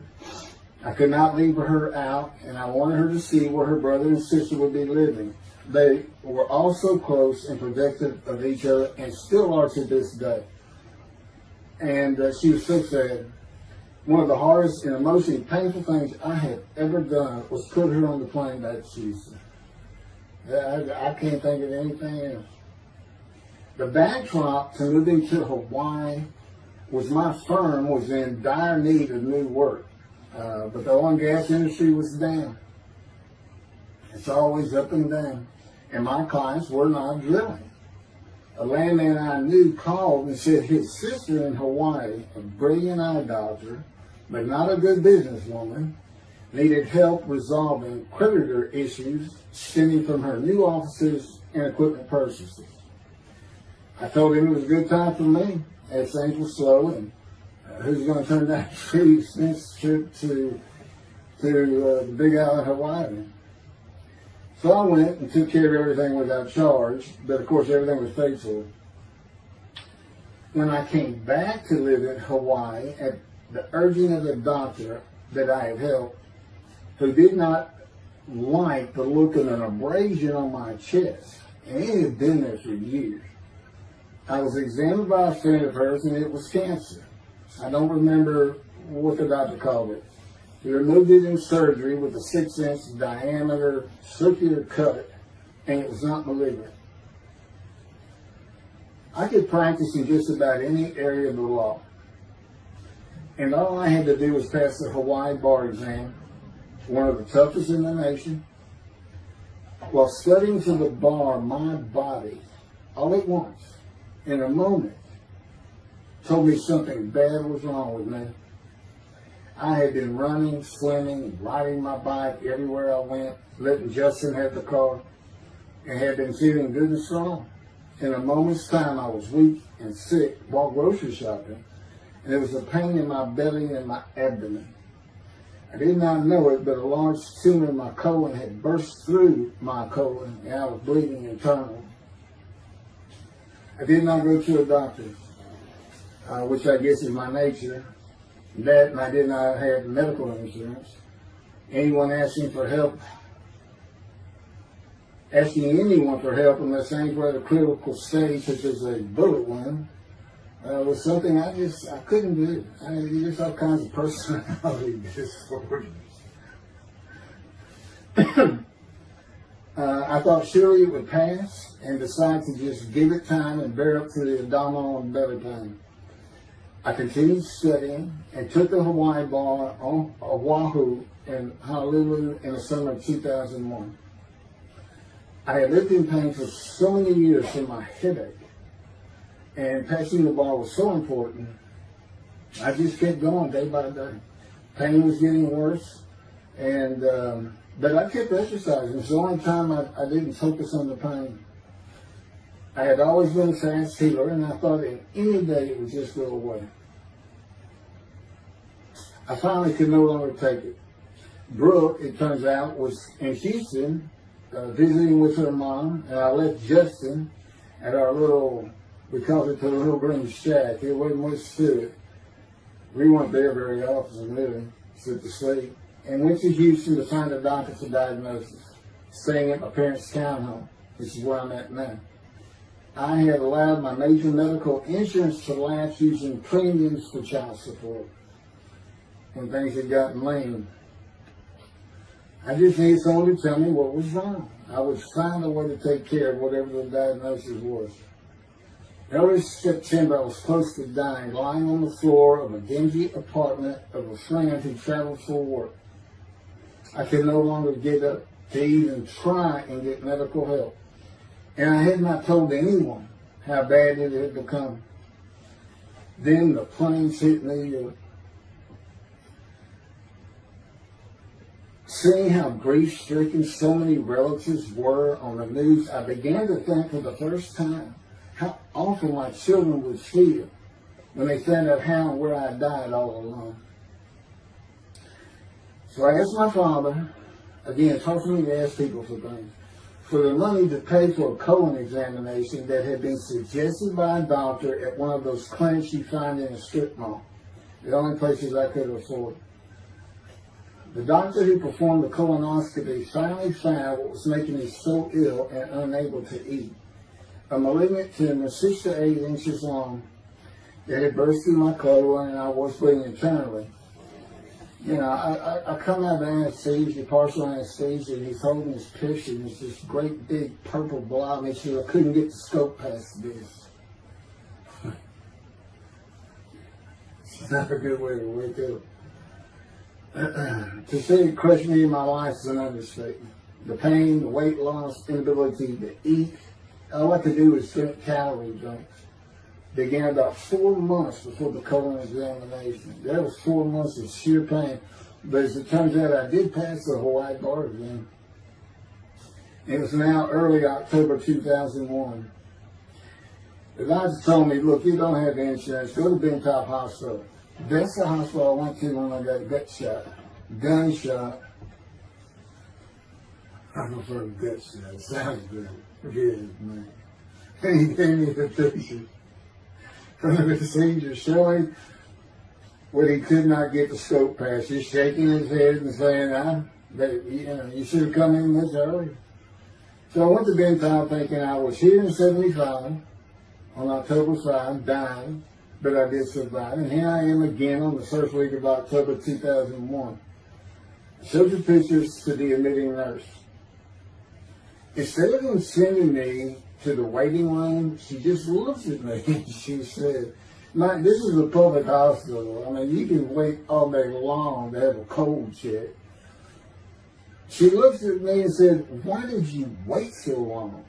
And how are you still alive? And I told her, I have no idea.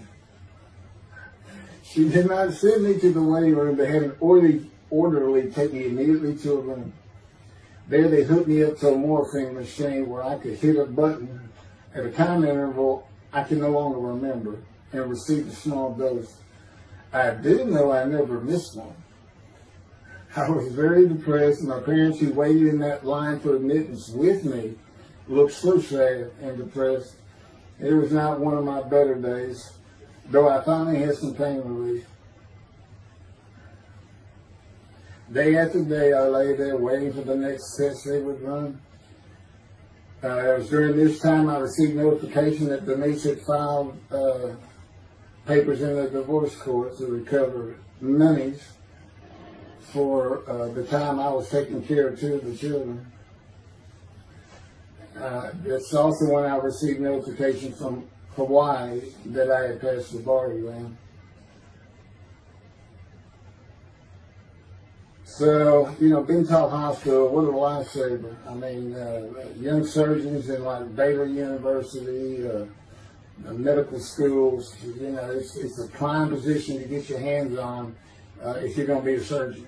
Because you're in surgery all day long and all night long. As long as you can stand up, they're bringing people in. It's just a real hot spot in Houston and a great hospital. But it's not a place you want to stay. You really don't. My doctor would come in and be out so fast, I never knew what was going on. He did tell you my previous surgery to my abdomen, where they opened me up from stem to sternum, complicated removal of the tumor. On October 25, my son's birthday, who was now stuck in Hawaii, They cut me open again and removed the tumor. It was about a week or so later, I was released with a schedule for chemotherapy. I returned to the dingy apartment all alone, and I just stared at the television for weeks. I did, and chemo is so depressing for those who have to go into it. A small room with big chairs for about 20 people who all look like death, including me. Everyone with an assortment of bags of chemo dripping into our arms for hours. It took about 8 hours before I really got sick from it. And I had to park a long way to avoid paying for parking and drive a long way to the apartment. It was a very gloomy fall and winter. When I completed my chemo of once a week for 6 or 9 months, more tests were scheduled. I do not remember how many months the chemo lasted. I do remember I did not finish, missing the last 3 sessions. At the end, I could not get out of the door without bursting into tears and just not going. It just wore me down to nothing. On the right side, it was my goal. I had my own apartment called the Loft. It was brand new and very nice on a bayou close to downtown Houston with a running trail alongside it and lots of woods near Memorial Park where I had been running a 3-mile circuit since high school. I returned to being called for follow-up tests, including x-rays on my chest, and the colon cancer had not returned then and to this day. The chest x-rays were another matter entirely. The doctor told me he had bad news and showed me the x-rays telling me the white spots I was seeing was cancer. They were everywhere. Lungs full of cancer, he said, at a stage I could not be treated with any success. My dad was with me, and I asked the doctor, well, what does that mean? And when he said you need to prepare for death, the look on my father's face was so sad and hurt at the same time I'll never forget. And we've been through some tough things in this house. Every house we've been in. It didn't affect me one bit. I did not feel anything. I was too beat down from the chemotherapy to care, I guess. God tells me I had a lot to do with that. And in fact, I just, no matter what they said, I didn't think I was going to die. But I didn't know that. I just wasn't having that conscious thought. And God says he had a lot to do with that. Of course, he hadn't spoken to me yet. I had never seen a doctor for cancer or any other ailment since that day. I had to get Justin home was all I thought about. But I needed money. I found an old client that needed a title pin for a drill site well. I struggled through that and got my boy back to Houston. And it was tough. I was so weak. And it had been so long since I really had done any title work. And just going to pick the work up and visiting with the client was a major to-do for me. But we got there and I got Justin home and he went to live with some childhood friends. This is now 2002 and going into 2003. I just walked all over the running trails in the 3-mile loop at Memorial Park and in the woods day after day. I didn't think about dying, but I did start. But I did not think about restarting my law practice either. I watched a lot of television and played video games. I watched the Tour de France for the first time and got inspiration from Lance Armstrong. I was still alive though, and the funny thing was my lungs never bothered me. I was never sick. It's because God had already removed it. After I got the news I was dying of lung cancer, he took them from me. That's what he tells me. And I don't have any symptoms. Well, you'll see right here, in 2005, I picked up some title work here and there and made an office out of my loft. I bought my first motorcycle, soft-tailed lowrider Harley Davidson. First time in many years I was happy. I love riding that bike. In 2006, I did some landman work for standard day wages and began dieting and running.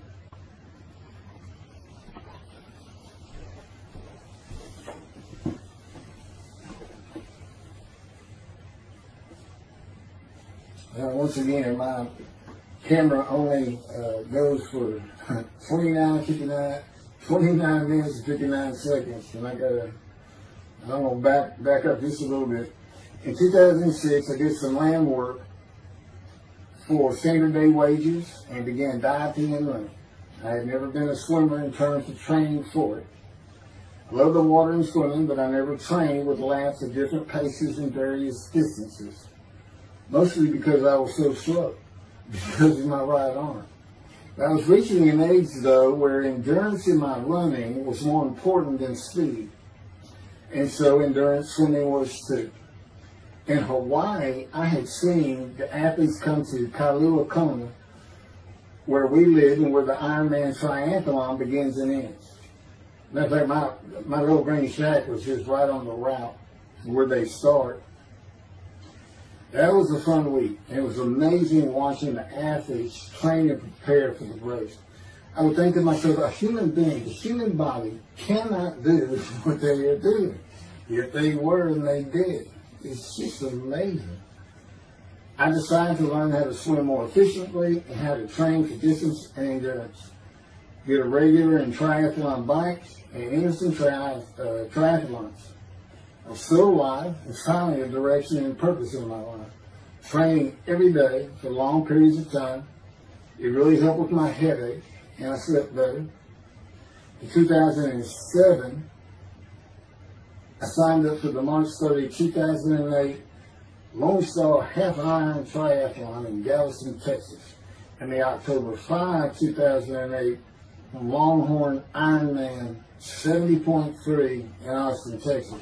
You cover 70.3 miles, and you got to do it under 8 hours.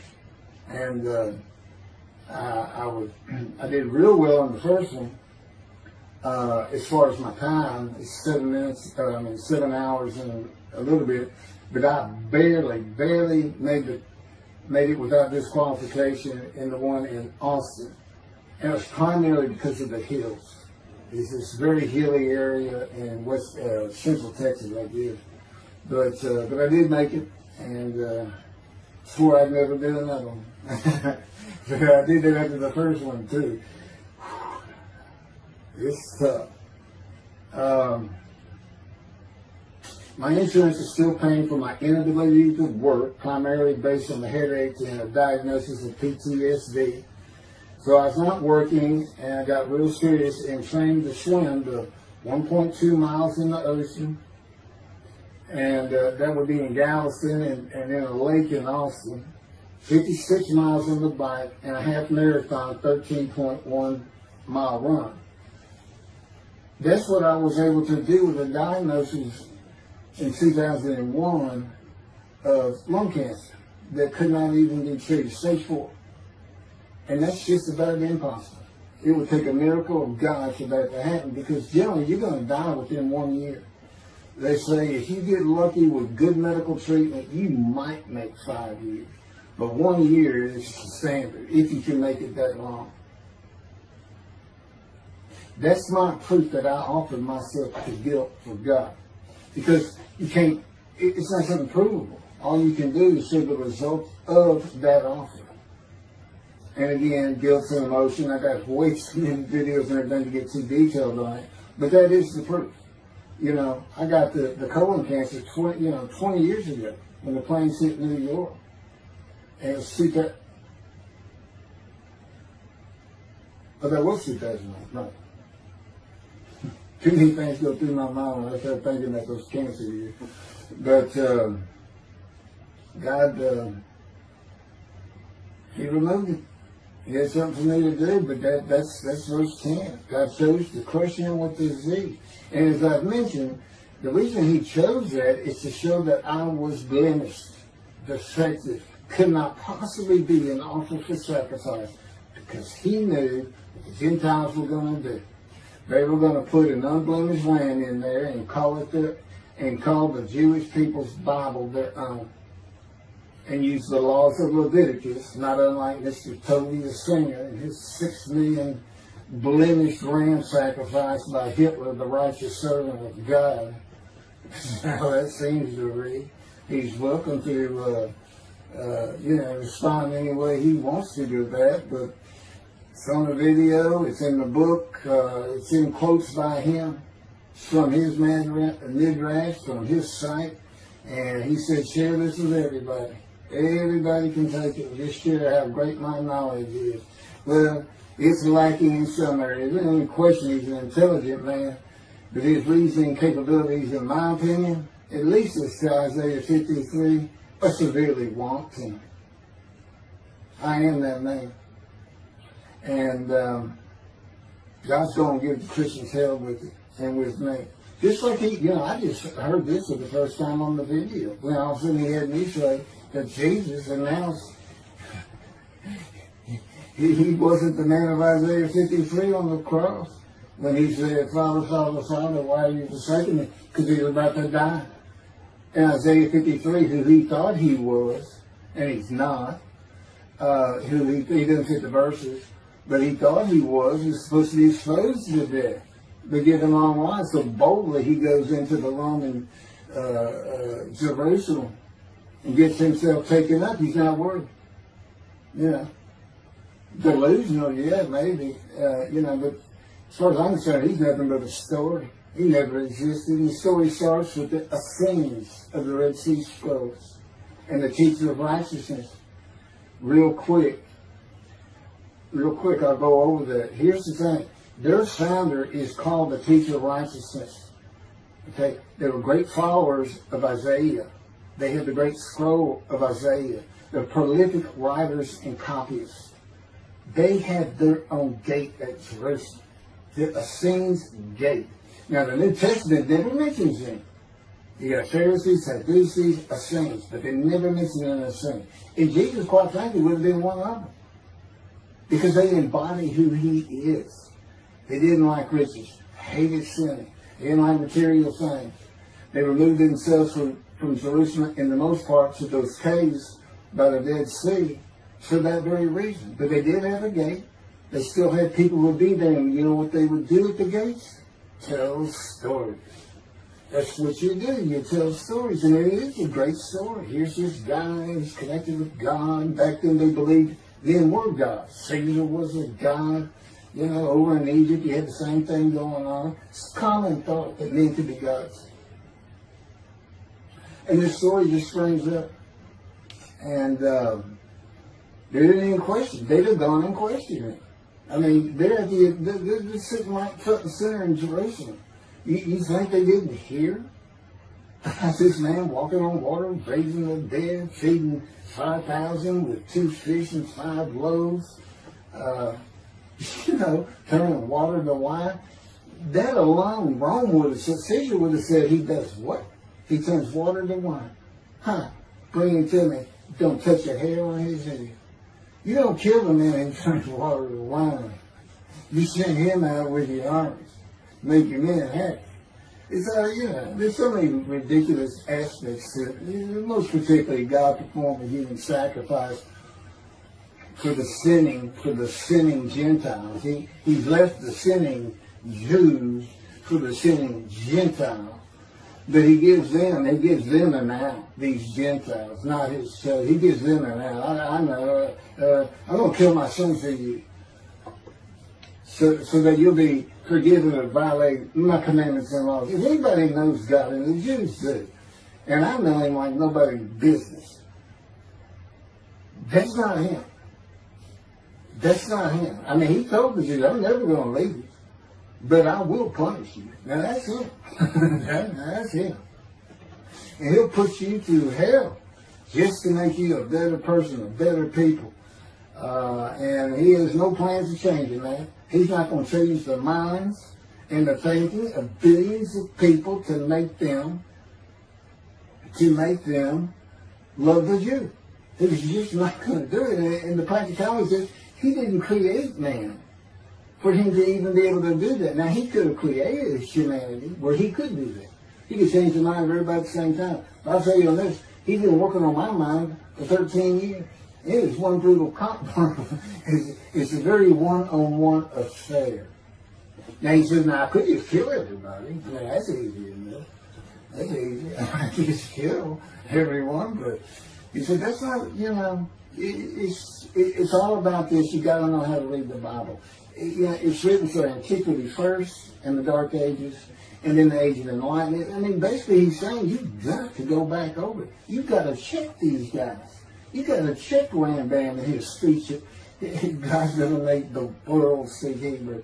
Or, they will be able to hear. So you got to check some of this stuff. And I read Rashi's, I went to his Isaiah 53 main direction. All I can say is very unimpressed. I've seen what he has to say in Malachi. He didn't pick up on any of this. He didn't know what the angel of the Lord is, the angel of the covenant that you desire. He doesn't know how Moses goes by a burning bush that's not consumed. The angel of the Lord is in there, and God speaks. I do. To me, it's just like, well, you just get some basic concepts, and all of a sudden, and quite frankly, it'll open up the scripture to the Jews. They can put the Talmud aside for a little while. But I will say this. God says, if you can study it, study it. There's all kinds of great things in it. Just be real careful about what you teach from it. And it's useful for heaven. If you like to talk about Talmud as a scholar with other Jews, who may very well be in scholar remembrance with you, you can meet up with them. You'll see them in the meeting places, have them over to your room. Y'all can watch the new earth being created and the new peoples of God chosen, and watch the evolution of the chosen people. And humanity, the same as this one. God says, why would I change it?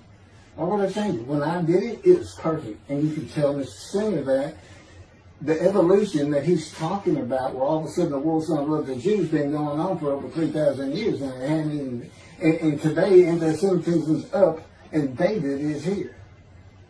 It's not going to happen. Thank you very much.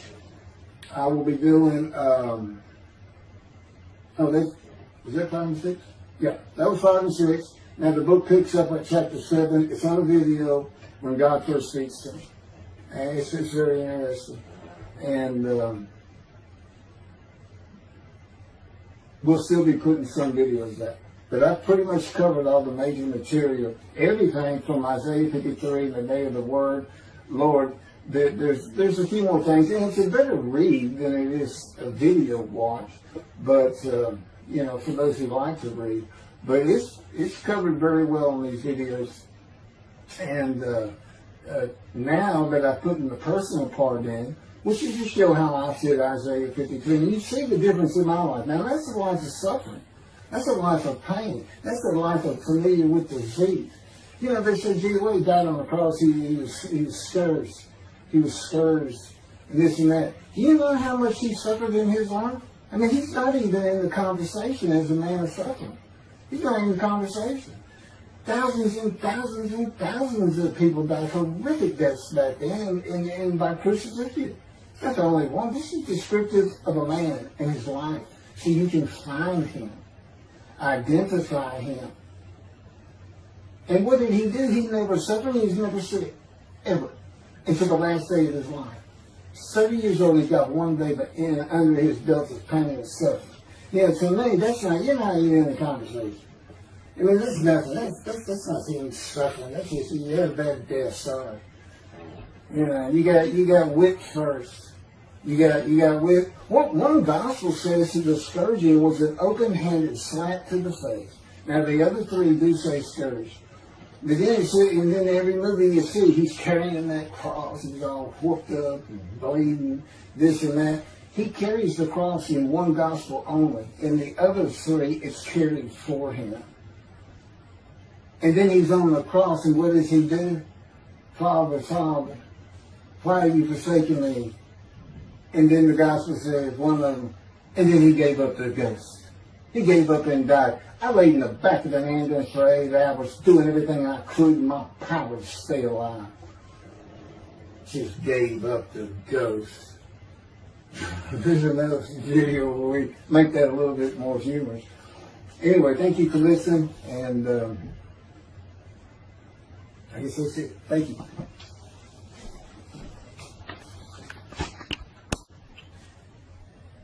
This is a video that leads into a brand new, very distinct, not heard from before, commentary on Isaiah 53, which begins actually in Isaiah 52. It's comprised of 7 videos I have put together in the last month or so. And I'm just putting them all together with a lead-in video explaining these things and why it's so new, novel, and has such a different view of the scripture from that which Judaism teaches regarding a Messianic era when David comes, the descendant of David. They often refer to him as King Moshiach. Moshiach means the anointed one. And you'll get the idea from the title of this video real quick. God speaks to an atheist. And it began like this. The doctors who gave me 1 month to live from lung cancer in 2002 that developed from my colon cancer metastasizing would have been surprised that I was still alive, to say the least. I had stopped thinking about the lung cancer years before. The white spots in the x-rays that filled my lungs like the stars in the night did not inhibit my breathing or slow me down in any way. At this point in time, I'm training for my first triathlon. And I didn't start small. I did a half Ironman. It's 1.2 miles swim in an ocean, 55-mile bike ride, and half marathon, 13 miles. They call it the 90.3. One Saturday in the fall of 2007, I was cooking lunch in my small kitchen, post-divorce, and at the stove, when God said, from just a little behind me, as though somebody was speaking to me right here, and above my right shoulder, which is this figure, wash your hands. I turned around to the sink, washed my hands, and turned back to the stove. Now understand, I've been an atheist for 50 years. I mean, I completely denied the existence of God. And then from right here, a small, quiet voice, like an account they have with Elijah at the cave, said, wash your hands. And I simply turned around, washed my hands, and went back to the stove. I didn't say a word to him. I didn't even keep thinking about it. I just did it. That was it. It was as though he had always been there. Just as to Adam. That's what I liken it to. And he dictated this to me. This is from my book, the book of my life that God dictated to me. It's called The Righteous Servant of God of Isaiah 53. No, the life of God's righteous servant of Isaiah 53. And he put it together. And he did it because he actually came to me, as Jeremiah would say, in the womb, but in my first year of life. And like Ezekiel, lit and entered me. So that part of chapter 11 of Isaiah happened well over 62 years ago. That's when that happened. That's when Moshiach was here. For all these rabbis and commentators who have been saying, he's here, no, he's here. Well, he's been here, I've been here a long time. I just wasn't prepared and hadn't even heard his voice yet. But what he did, you know, with Jeremiah, he made sure he was a priestly, godly man and guided his life. With me, it was to make sure I fit every single verse of Isaiah 53 as only I can explain it, what it's for, what it all means, and live a life of suffering familiar with disease. God chose to crush him with disease that he would offer himself for guilt and receive long life to see his children. That's my proof that it happened. They told me 20 years ago, we can't treat this lung cancer. It's too advanced. You're going to die. And you're going to die real soon. You need to prepare for it. And it did crush my life. I stopped working. I just kept waiting to die. And I didn't die now. I'm training at this point in 2007. I'm training for a triathlon. I finally said the heck with it all. And that's the proof. Crushed with disease, exposed to death. That's in verse 12. Exposed to death. And here I am, 20 years later, still going. Haven't seen a doctor since. Never received any treatment, which is unheard of with lung cancer. And I had colon cancer before that, and I had skin cancer. I'm a man familiar with disease, that God chose to crush the disease. And these 7 videos put together as one, obviously I wouldn't ask or want, and I couldn't do it, to listen to them all at one time. But I know you can mark your spots and everything. But it was spread out in 7 different videos, and I thought, well, the next video I'll do, I'll have a preamble to it and explain. This is not fooling around. Once you learn my version, which comes from God, of when Moshiach comes, the day of the Lord, which is left out of the Messianic era. But if you ignore me, God says, as my role as Elijah, God says, when he does return to his temple suddenly, it's going to be with, and it's not there, it's going to be with utter destruction to the land. Okay, all this is explained, so I'm not going to keep going in detail and carry on with God first speaking to me, but it was as what Adam would have felt like. This is natural. I mean, to him, you know, having somebody speaking to him from above him, from up here, from within him, it's perfectly natural. And he wouldn't be falling down in reverence and I'm not worthy and all that. It would just be this person's always talking to me and telling me what to do.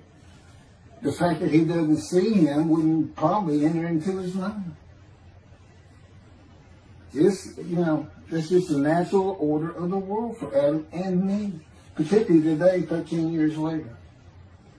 Still in God's final refinement, preparing me, and now we have the books, they're unpublished, Jewish publisher, Christian publishers. I dare not even send it to them. Because how harsh I am on Jesus Christ, it said he was the man of Isaiah 53, and it's because of him I had to get crushed with cancer. That's what that's all about. God doesn't have to crush you to make you offer yourself for guilt. He just seized Ezekiel and put him through the fire of refinement, the anguish of it, and sent him off to be a prophet to the Assyrian, Babylonian exile, of which he was one, actually. Ezekiel, the book of Ezekiel is the key to Isaiah 53. That's my backer. See, God, these videos, everything, the way where he put angel of his presence and Holy Spirit, that Judaism doesn't recognize. A host of the Lord's host. It's in the book of Joshua, one time. He did it so they wouldn't find it. He knew what this was going to be about. These were my proofs. This is what it's all about. He set it up for me to be this controversial. You just got to take the Messianic era of Judaism and toss it out the window. And you'll understand why, when God has me explain it to you, he controls everything I do, think, and say. Finishing preparing lunch and ready to watch a Texas A&M football game, I headed to the living room, and God said, "Get a napkin." I turned back to the kitchen and got a paper towel. Sitting on the couch from about the same place. Sitting on the couch with the television on and my plate in my lap, God said, "Get your TV tray." I got up, set my TV tray in front of me, and placed my plate on it, began eating and watching the game. That night, I was in bed reading a book. From the doorway, God said, "Tomorrow we're going to Bed Bath & Beyond, the store, to buy a shower curtain, sheets, pillowcases, and shop in general for things that you need." I said, "Okay." and continue reading my book. That's God spoke to an atheist. That's how it started. We call it the early years now. Talk about it. It was so different from the way things are and all the same in the same breath. And I have since learned this. It was by his power upon my emotions and thoughts that his presence with me was though he had always been there. In other words, when you read in the Hebrew Bible, God calls somebody's name like little Samuel, and he says, here I am. Here I am. Now there's some accounts of people falling to the ground, but he can put a silent knowing to you. He can put knowledge within you, your mind, where you never hear a word from him. In other words, put into your mind the God of all creation is about to speak to you. And he doesn't have to say, stay calm. He controls emotions. He told me, Keith, I created emotions. And there's nothing I can't do with yours, and believe me, it's been proven to me. I'm not going to get into all that. And then this story goes on. It turns out he had been like Jeremiah from the womb when he passed by that. I've never been affiliated with any church or synagogue. I've never had any teaching from yeshiva or seminary. Throughout my life, I did not. Let's put it this way. I was the actual opposite of Jesus Christ. Actual opposite. I'm a sinner.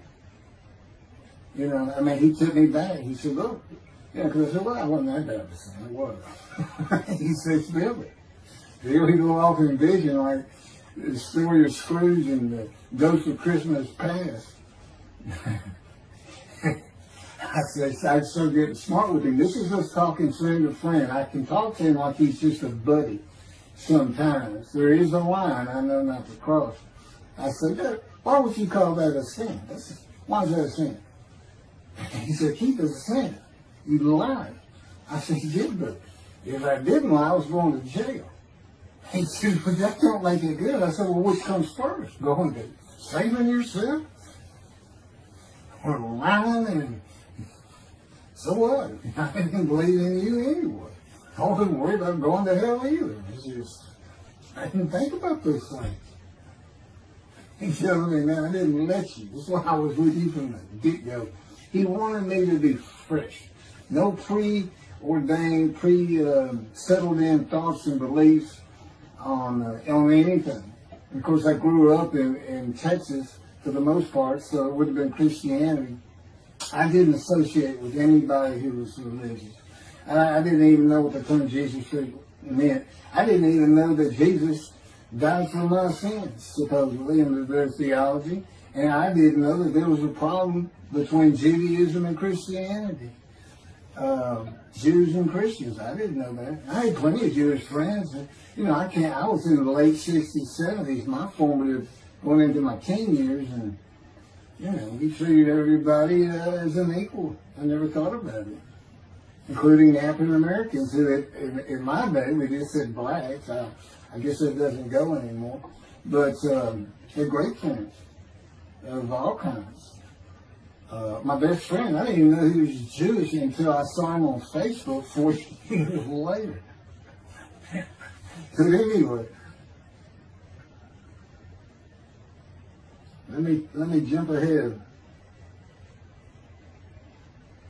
Okay, this is how God communicates with mankind. This is what the prophets are all about.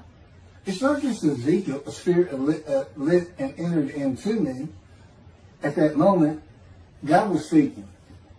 And then he says, at that moment, a spirit entered into me, and then I could hear God's words. So he's saying, and that means God is in his spirit. And it's just imagine the presence of God is his mind, and it is composed of elements of the unseen realm that we can't understand, and spirit he created, and the angel of the Spirit, the Holy Spirit, he created. But that's completely different elements. His presence is different from God's presence. But they're like big clouds. And they can float together and be as one cloud. Okay, that cloud is what descends upon you. They are within me and without me. If you, this audience, was in a room with me, they would envelop you all around you. You'd be in the presence of God. The difference with me in that room is that that cloud engulfs me, flows through. It's within and without me, as though there's no break because of my physical structure.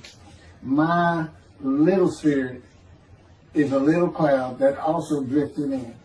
That's what it is. And it happened with all the prophets. If they spoke God's words, he was talking to them. He was telling them, write this down.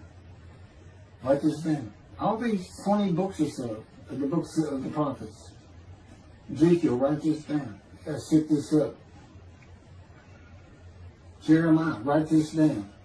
See, the time is coming. Well, that's the time in Malachi. It all comes together, and you'll find it in all these videos. So, and it doesn't just include Moses and the prophets. The man who wrestled with Jacob. Jacob says he wrestled with a man in divine demons. Well, you know, Judaism doesn't acknowledge the Holy Spirit's a person, which is beyond belief, because there's so many references that this is clearly a person, the angel of his presence. But it's just God going to a man saying, hey, wake up, I'm the God of this land.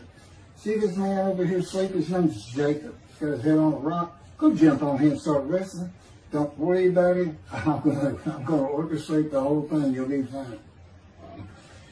And the guy would have said, here I am, let's go.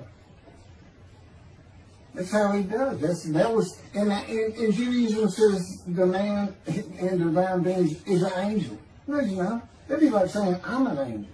And you wouldn't want to say that. Well, you wouldn't want to say it to me before he came to me, because that would make me mad.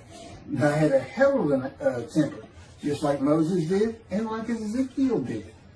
And God knows how to knock it out of you, to where you smile and laugh a lot. Because I never used to. Well, you got to read the book, and you'll get it. You'll get it. And I'm just, you know, just like a lot of people, I've been through too much, hurt too much, suffered too much to have any thought that there's anybody upstairs, you know, who cares about me. It's just don't even mention his name around me. We're either gonna fight or I'm waiting for it and you'll never see me. No, do that. Because it just makes me angry. All that's gone by the way. Lots of stories on that. Oh, and the Spirit speaks. He's got his own personality. He's angelic. He has a very childlike voice. And he's just nothing but a ball of humor. He didn't have me say he's the greatest comedian of all times of the universe. And he's just a joy to talk to him. And he has the smarts of God. That's terrible. But I have instant communication with him. I have instant communication with God. It's like there's three persons in my mind. This one cloud, it's three clouds. It's two spirits in the elements of God's mind. And slow process of 13 years, and it's 13 years of, and this is from Isaiah 53, punishment, wounding, chastisement, maltreatment, crushing, bruising. And I'm telling you, he's relentless. These are the stories, and I have a lot more once I get to Israel, and I have full confidence God's going to get it done. That's one thing I don't worry about. 13 years, a year and a half of trying to get books published, denied by everybody who even bothered to answer me, because it's just so different. And it can only go to Jewish publishers, and it's just like, well, this isn't the stuff we believe, and it sounds like he's saying it's him, and this and that. Well, I was. God said I made sure I didn't get them published. I wanted to do the videos first. You see, I'm not on the executive committee. I don't know what's going on 99% of the time. I don't know what I'm going to have for dinner. I no longer have self-will. I can't ask him for anything. There's all kinds of reasons for that, such as, you know, if one of my kids gets sick and he doesn't heal them up, you know, cancer or something, Am I going to be disappointed? Am I going to be hurt? The answer is no. He's trained me too well to even bother asking. If he's going to do it, he's going to do it. I know he has the knowledge, and he's right here with me. So, it's a long, detailed process. I know things from his perspective. This is another reason the Messianic era is not going to happen. And it comes out in these Psalms. But the Holy Spirit, the angel of his presence, we're friends. God says, I can't be friends with human beings. I said, well, we're friendly with each other. He said, yes, that's right. I said, I Googled this, and technically you are my friend. He said, well, I know, but I just don't acknowledge you. I said, why? He said, because I'm God. That's the way I am. I get to do whatever I want. And he's just messing with me. It's just like having a friend.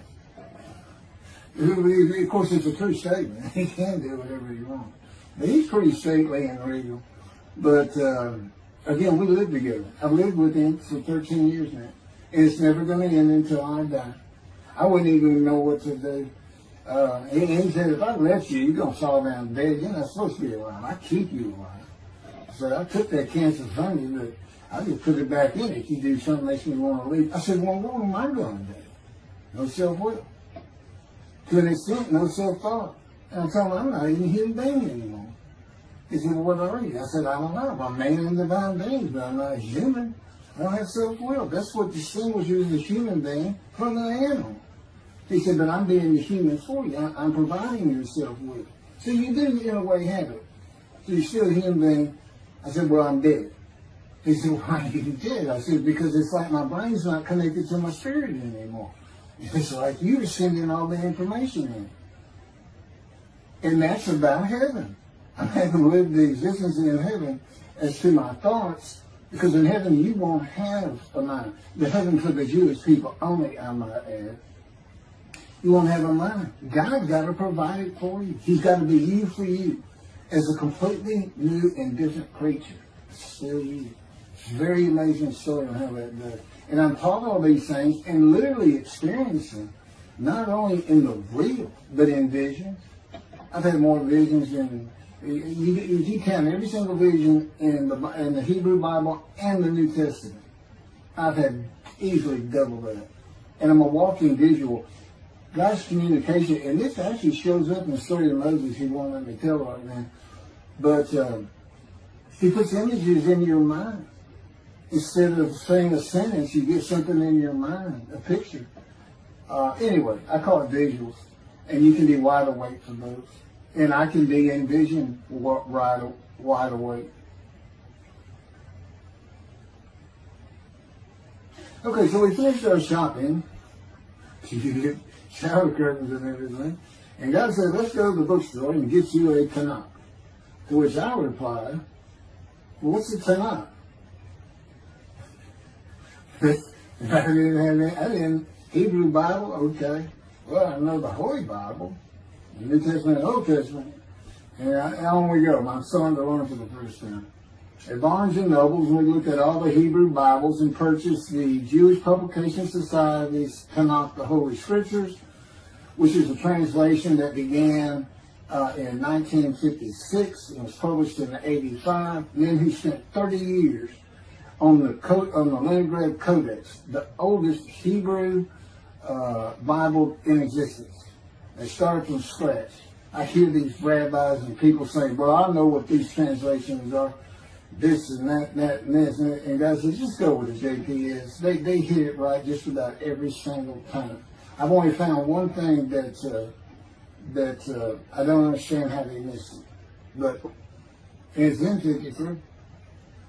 This is the 1985 edition. That's the best translation you can get out there. And I don't just hear God speak to me. His presence is heavy.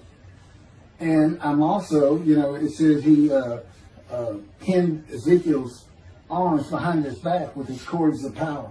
And by his cords of power, Ezekiel could not leave his house. That's in Isaiah 53. He took him from the land of the living. Took him from society. The man of Isaiah 53 lives, so he's taken from society, but that doesn't, from the land of the living, that doesn't mean he died.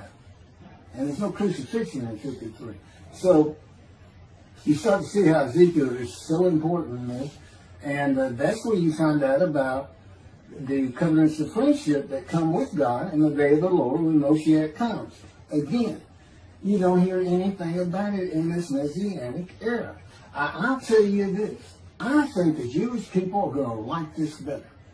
I think throwing out all that rubbish Judaism has been teaching from back in antiquity, that's where they're stuck, and see what's really going to happen with God coming back, a man in divine being, with the capabilities of Moses, Elijah, the descendant of David. All their attributes, okay, are in me. I can be each and every one of them, and I can be all four of them at one time.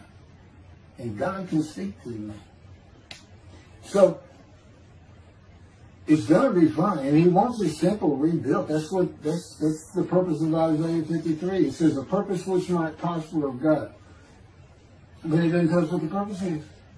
Well, we find it in Malachi 3. I'm sending my messenger before me to clear the way for me, and I shall return to my temple suddenly. But the covenant that comes with David says, I'm going to place my sanctuary amongst you. He already knows it's not going to be there. And then we have Elijah in Malachi 3. Well, he's got a purpose that might prosper. And if it doesn't, God comes with utter destruction to the land. And again, you don't hear it with the Messianic era. Utter destruction to the land. There's 7 million Israeli Jews. How can you not read that and go, that sounds an awful lot like, I'm going to raise up armies against you. How can you just ignore that? Well, anyway, we're getting serious stuff. And the purpose that might prosper, I never believed that. I think that just hooks the man of the righteous servant of God of 53. I think that puts him with, he's got the same purpose as Elijah. Elijah is supposed to bring the families back together through the laws and teachings God gave Moses, or being mindful of them. That's the new covenant. It's an amendment. It's an amendment that also has a new inclusion of sin forgiveness. Over the last 63 years, God's presence has resided in Texas, Louisiana, Florida, and Hawaii. And he is more than ready to return to his land, Israel. Because wherever I am is where his presence is, and those are all the different states I lived in over this time period. Wherever I go. As a matter of fact, if you see me in Israel down at the old city or down at Tel Aviv, you can turn to your friend and say, hey, I know where God is. I say, really? I thought he'd have left. Some people say he died. I said, no, you see that guy over there? He's all around that guy. And some say inside too. That's what it's going to be like. God said, when we get to Israel, we're never leaving again. I said, I want to see Great Britain. He said, it's like, did you just ask for something? I was like, oh. Yeah, that's good. I hope I fry if I hit the border and cross over. I hope I just burn up. Bust in combustible flame. But anyway, that's where he wants to be. And I'm sure he's going to get there. This purpose that might prosper, again, I think it just shows the purpose of the righteous servant and a purpose of Elijah. Because he knew I was going to be teaching. There's only, in the day of the Lord, as you would imagine, he wants to have all the prophecies fulfilled, be done with the prophecies. And there's only a handful, 4 men to come that we've never seen. The descendant of David, prophet like Moses, Elijah, and of course the righteous servant. We only have one description. Even the sages knew you got to have a description of the descendant of David. It's Isaiah 53. They called him in the Babylonian Talmud the leper scholar. You'll see me referencing it on just about every video. In other words, I'm saying, look, it's not Jesus, it's not the people of Israel as taught today. It's this guy from the Talmud that just hadn't come yet. You just didn't know, didn't have a man that fit the description. Well, you do now. And two covenants. The friendship covenant, which is actually in two parts, Ezekiel 34 and Ezekiel 37. One part of which is, I'm going to put my sanctuary amongst my people. And the other part, interesting enough, has to do with the land blooming again, which is Jeremiah 31. See, a time is coming, the land will bloom again. See, a time is coming, the cities, after desolation of many years, 2,000 plus actually, will be restored and Jerusalem rebuilt. And the Jews shall never be defeated again. Okay, now we just talked about utter destruction, likened to armies being raised. But here it is in this friendship covenant, in this, Jerusalem being rebuilt. If that's done, then you'll never be defeated again. So, you look at it and go, well, there's kind of a problem between those two. And what I think it means is he's going to get the temple built now that Jerusalem's been rebuilt and he's come. That this might prosper, because it kind of gets you. So what is the purpose of God might prosper? Who thought you could do everything? And he said, well, in large part, my people got to listen to you. They got, especially the rabbis, they never listen to my prophets. They're all full of themselves. And they know everything. Well, he starts getting angry. And see, that's not good for me. Because all of a sudden he wants to make me better, which means suffering. You got to keep them away from those ladies. I'll tell the spirits, they're something funny. Get the funny guy around here. We talk friend to friend too. Well, anyway, I'm going to let you. There's a lot more, but this story's in my book. Hopefully, after spending time and understanding who I am, and this is here. It's happening. I don't care what the rabbis think or say. Look, I'm a prophet of God. I'm a man in divine things. If I say something contrary to what they think and say and believe, they're wrong. Automatically. It's a given. Because God is telling me all these things. It's His book. They're wrong automatically. And He is livid that I'm having this problem with Isaiah 53 being the people Israel. Well, it's in the videos, but you ought to see the arguments they really put back before that for Isaiah 53:10 and other verses. Rabbi Tobias Singer out of his Judaism, he went Christian. The Christians went to the laws of Leviticus, animal sacrificial laws, and said Jesus is the unblemished lamb. That's why, and they're using, Leviticus where you could offer a lamb and for unintentional sins, but nevertheless, they turned it into, he was a human sacrifice, which he says himself. He says, God no longer wants bulls and goats for sin. He prepares my body for sacrifice. He's human sacrifice, and God made the sacrifice to Gentiles so they didn't have to obey His commandments and laws. From an atheist who comes in with no religious background, I read that and I look up face to face with God wherever He is that moment. And I say, you gotta be kidding me. People believe this? He said about 2 billion right now. So I'm not gonna bother trying to tell you how many there's been in 2,000 years. God made a human sacrifice to me so I can go to heaven and I can go kill somebody if I want to. I can go rob, I can go beat my wife and my kids. I accept Jesus again. God was teaching me the New Testament, and this guy at one of these mega churches comes to me and says, if you do accept Jesus Christ, you're not just forgiven of all sins that you have committed. You're forgiven of every sin you're going to do in the future. I said, really? He said, yes, really. He said, Jesus knows you're going to do it, and He already forgave you. I said, what? Okay. So, if you're a Christian, you can just sin all the time, because Jesus knew you were going to do it. I hadn't actually heard that taught, but that's the effect of it. Okay. This year in Jerusalem.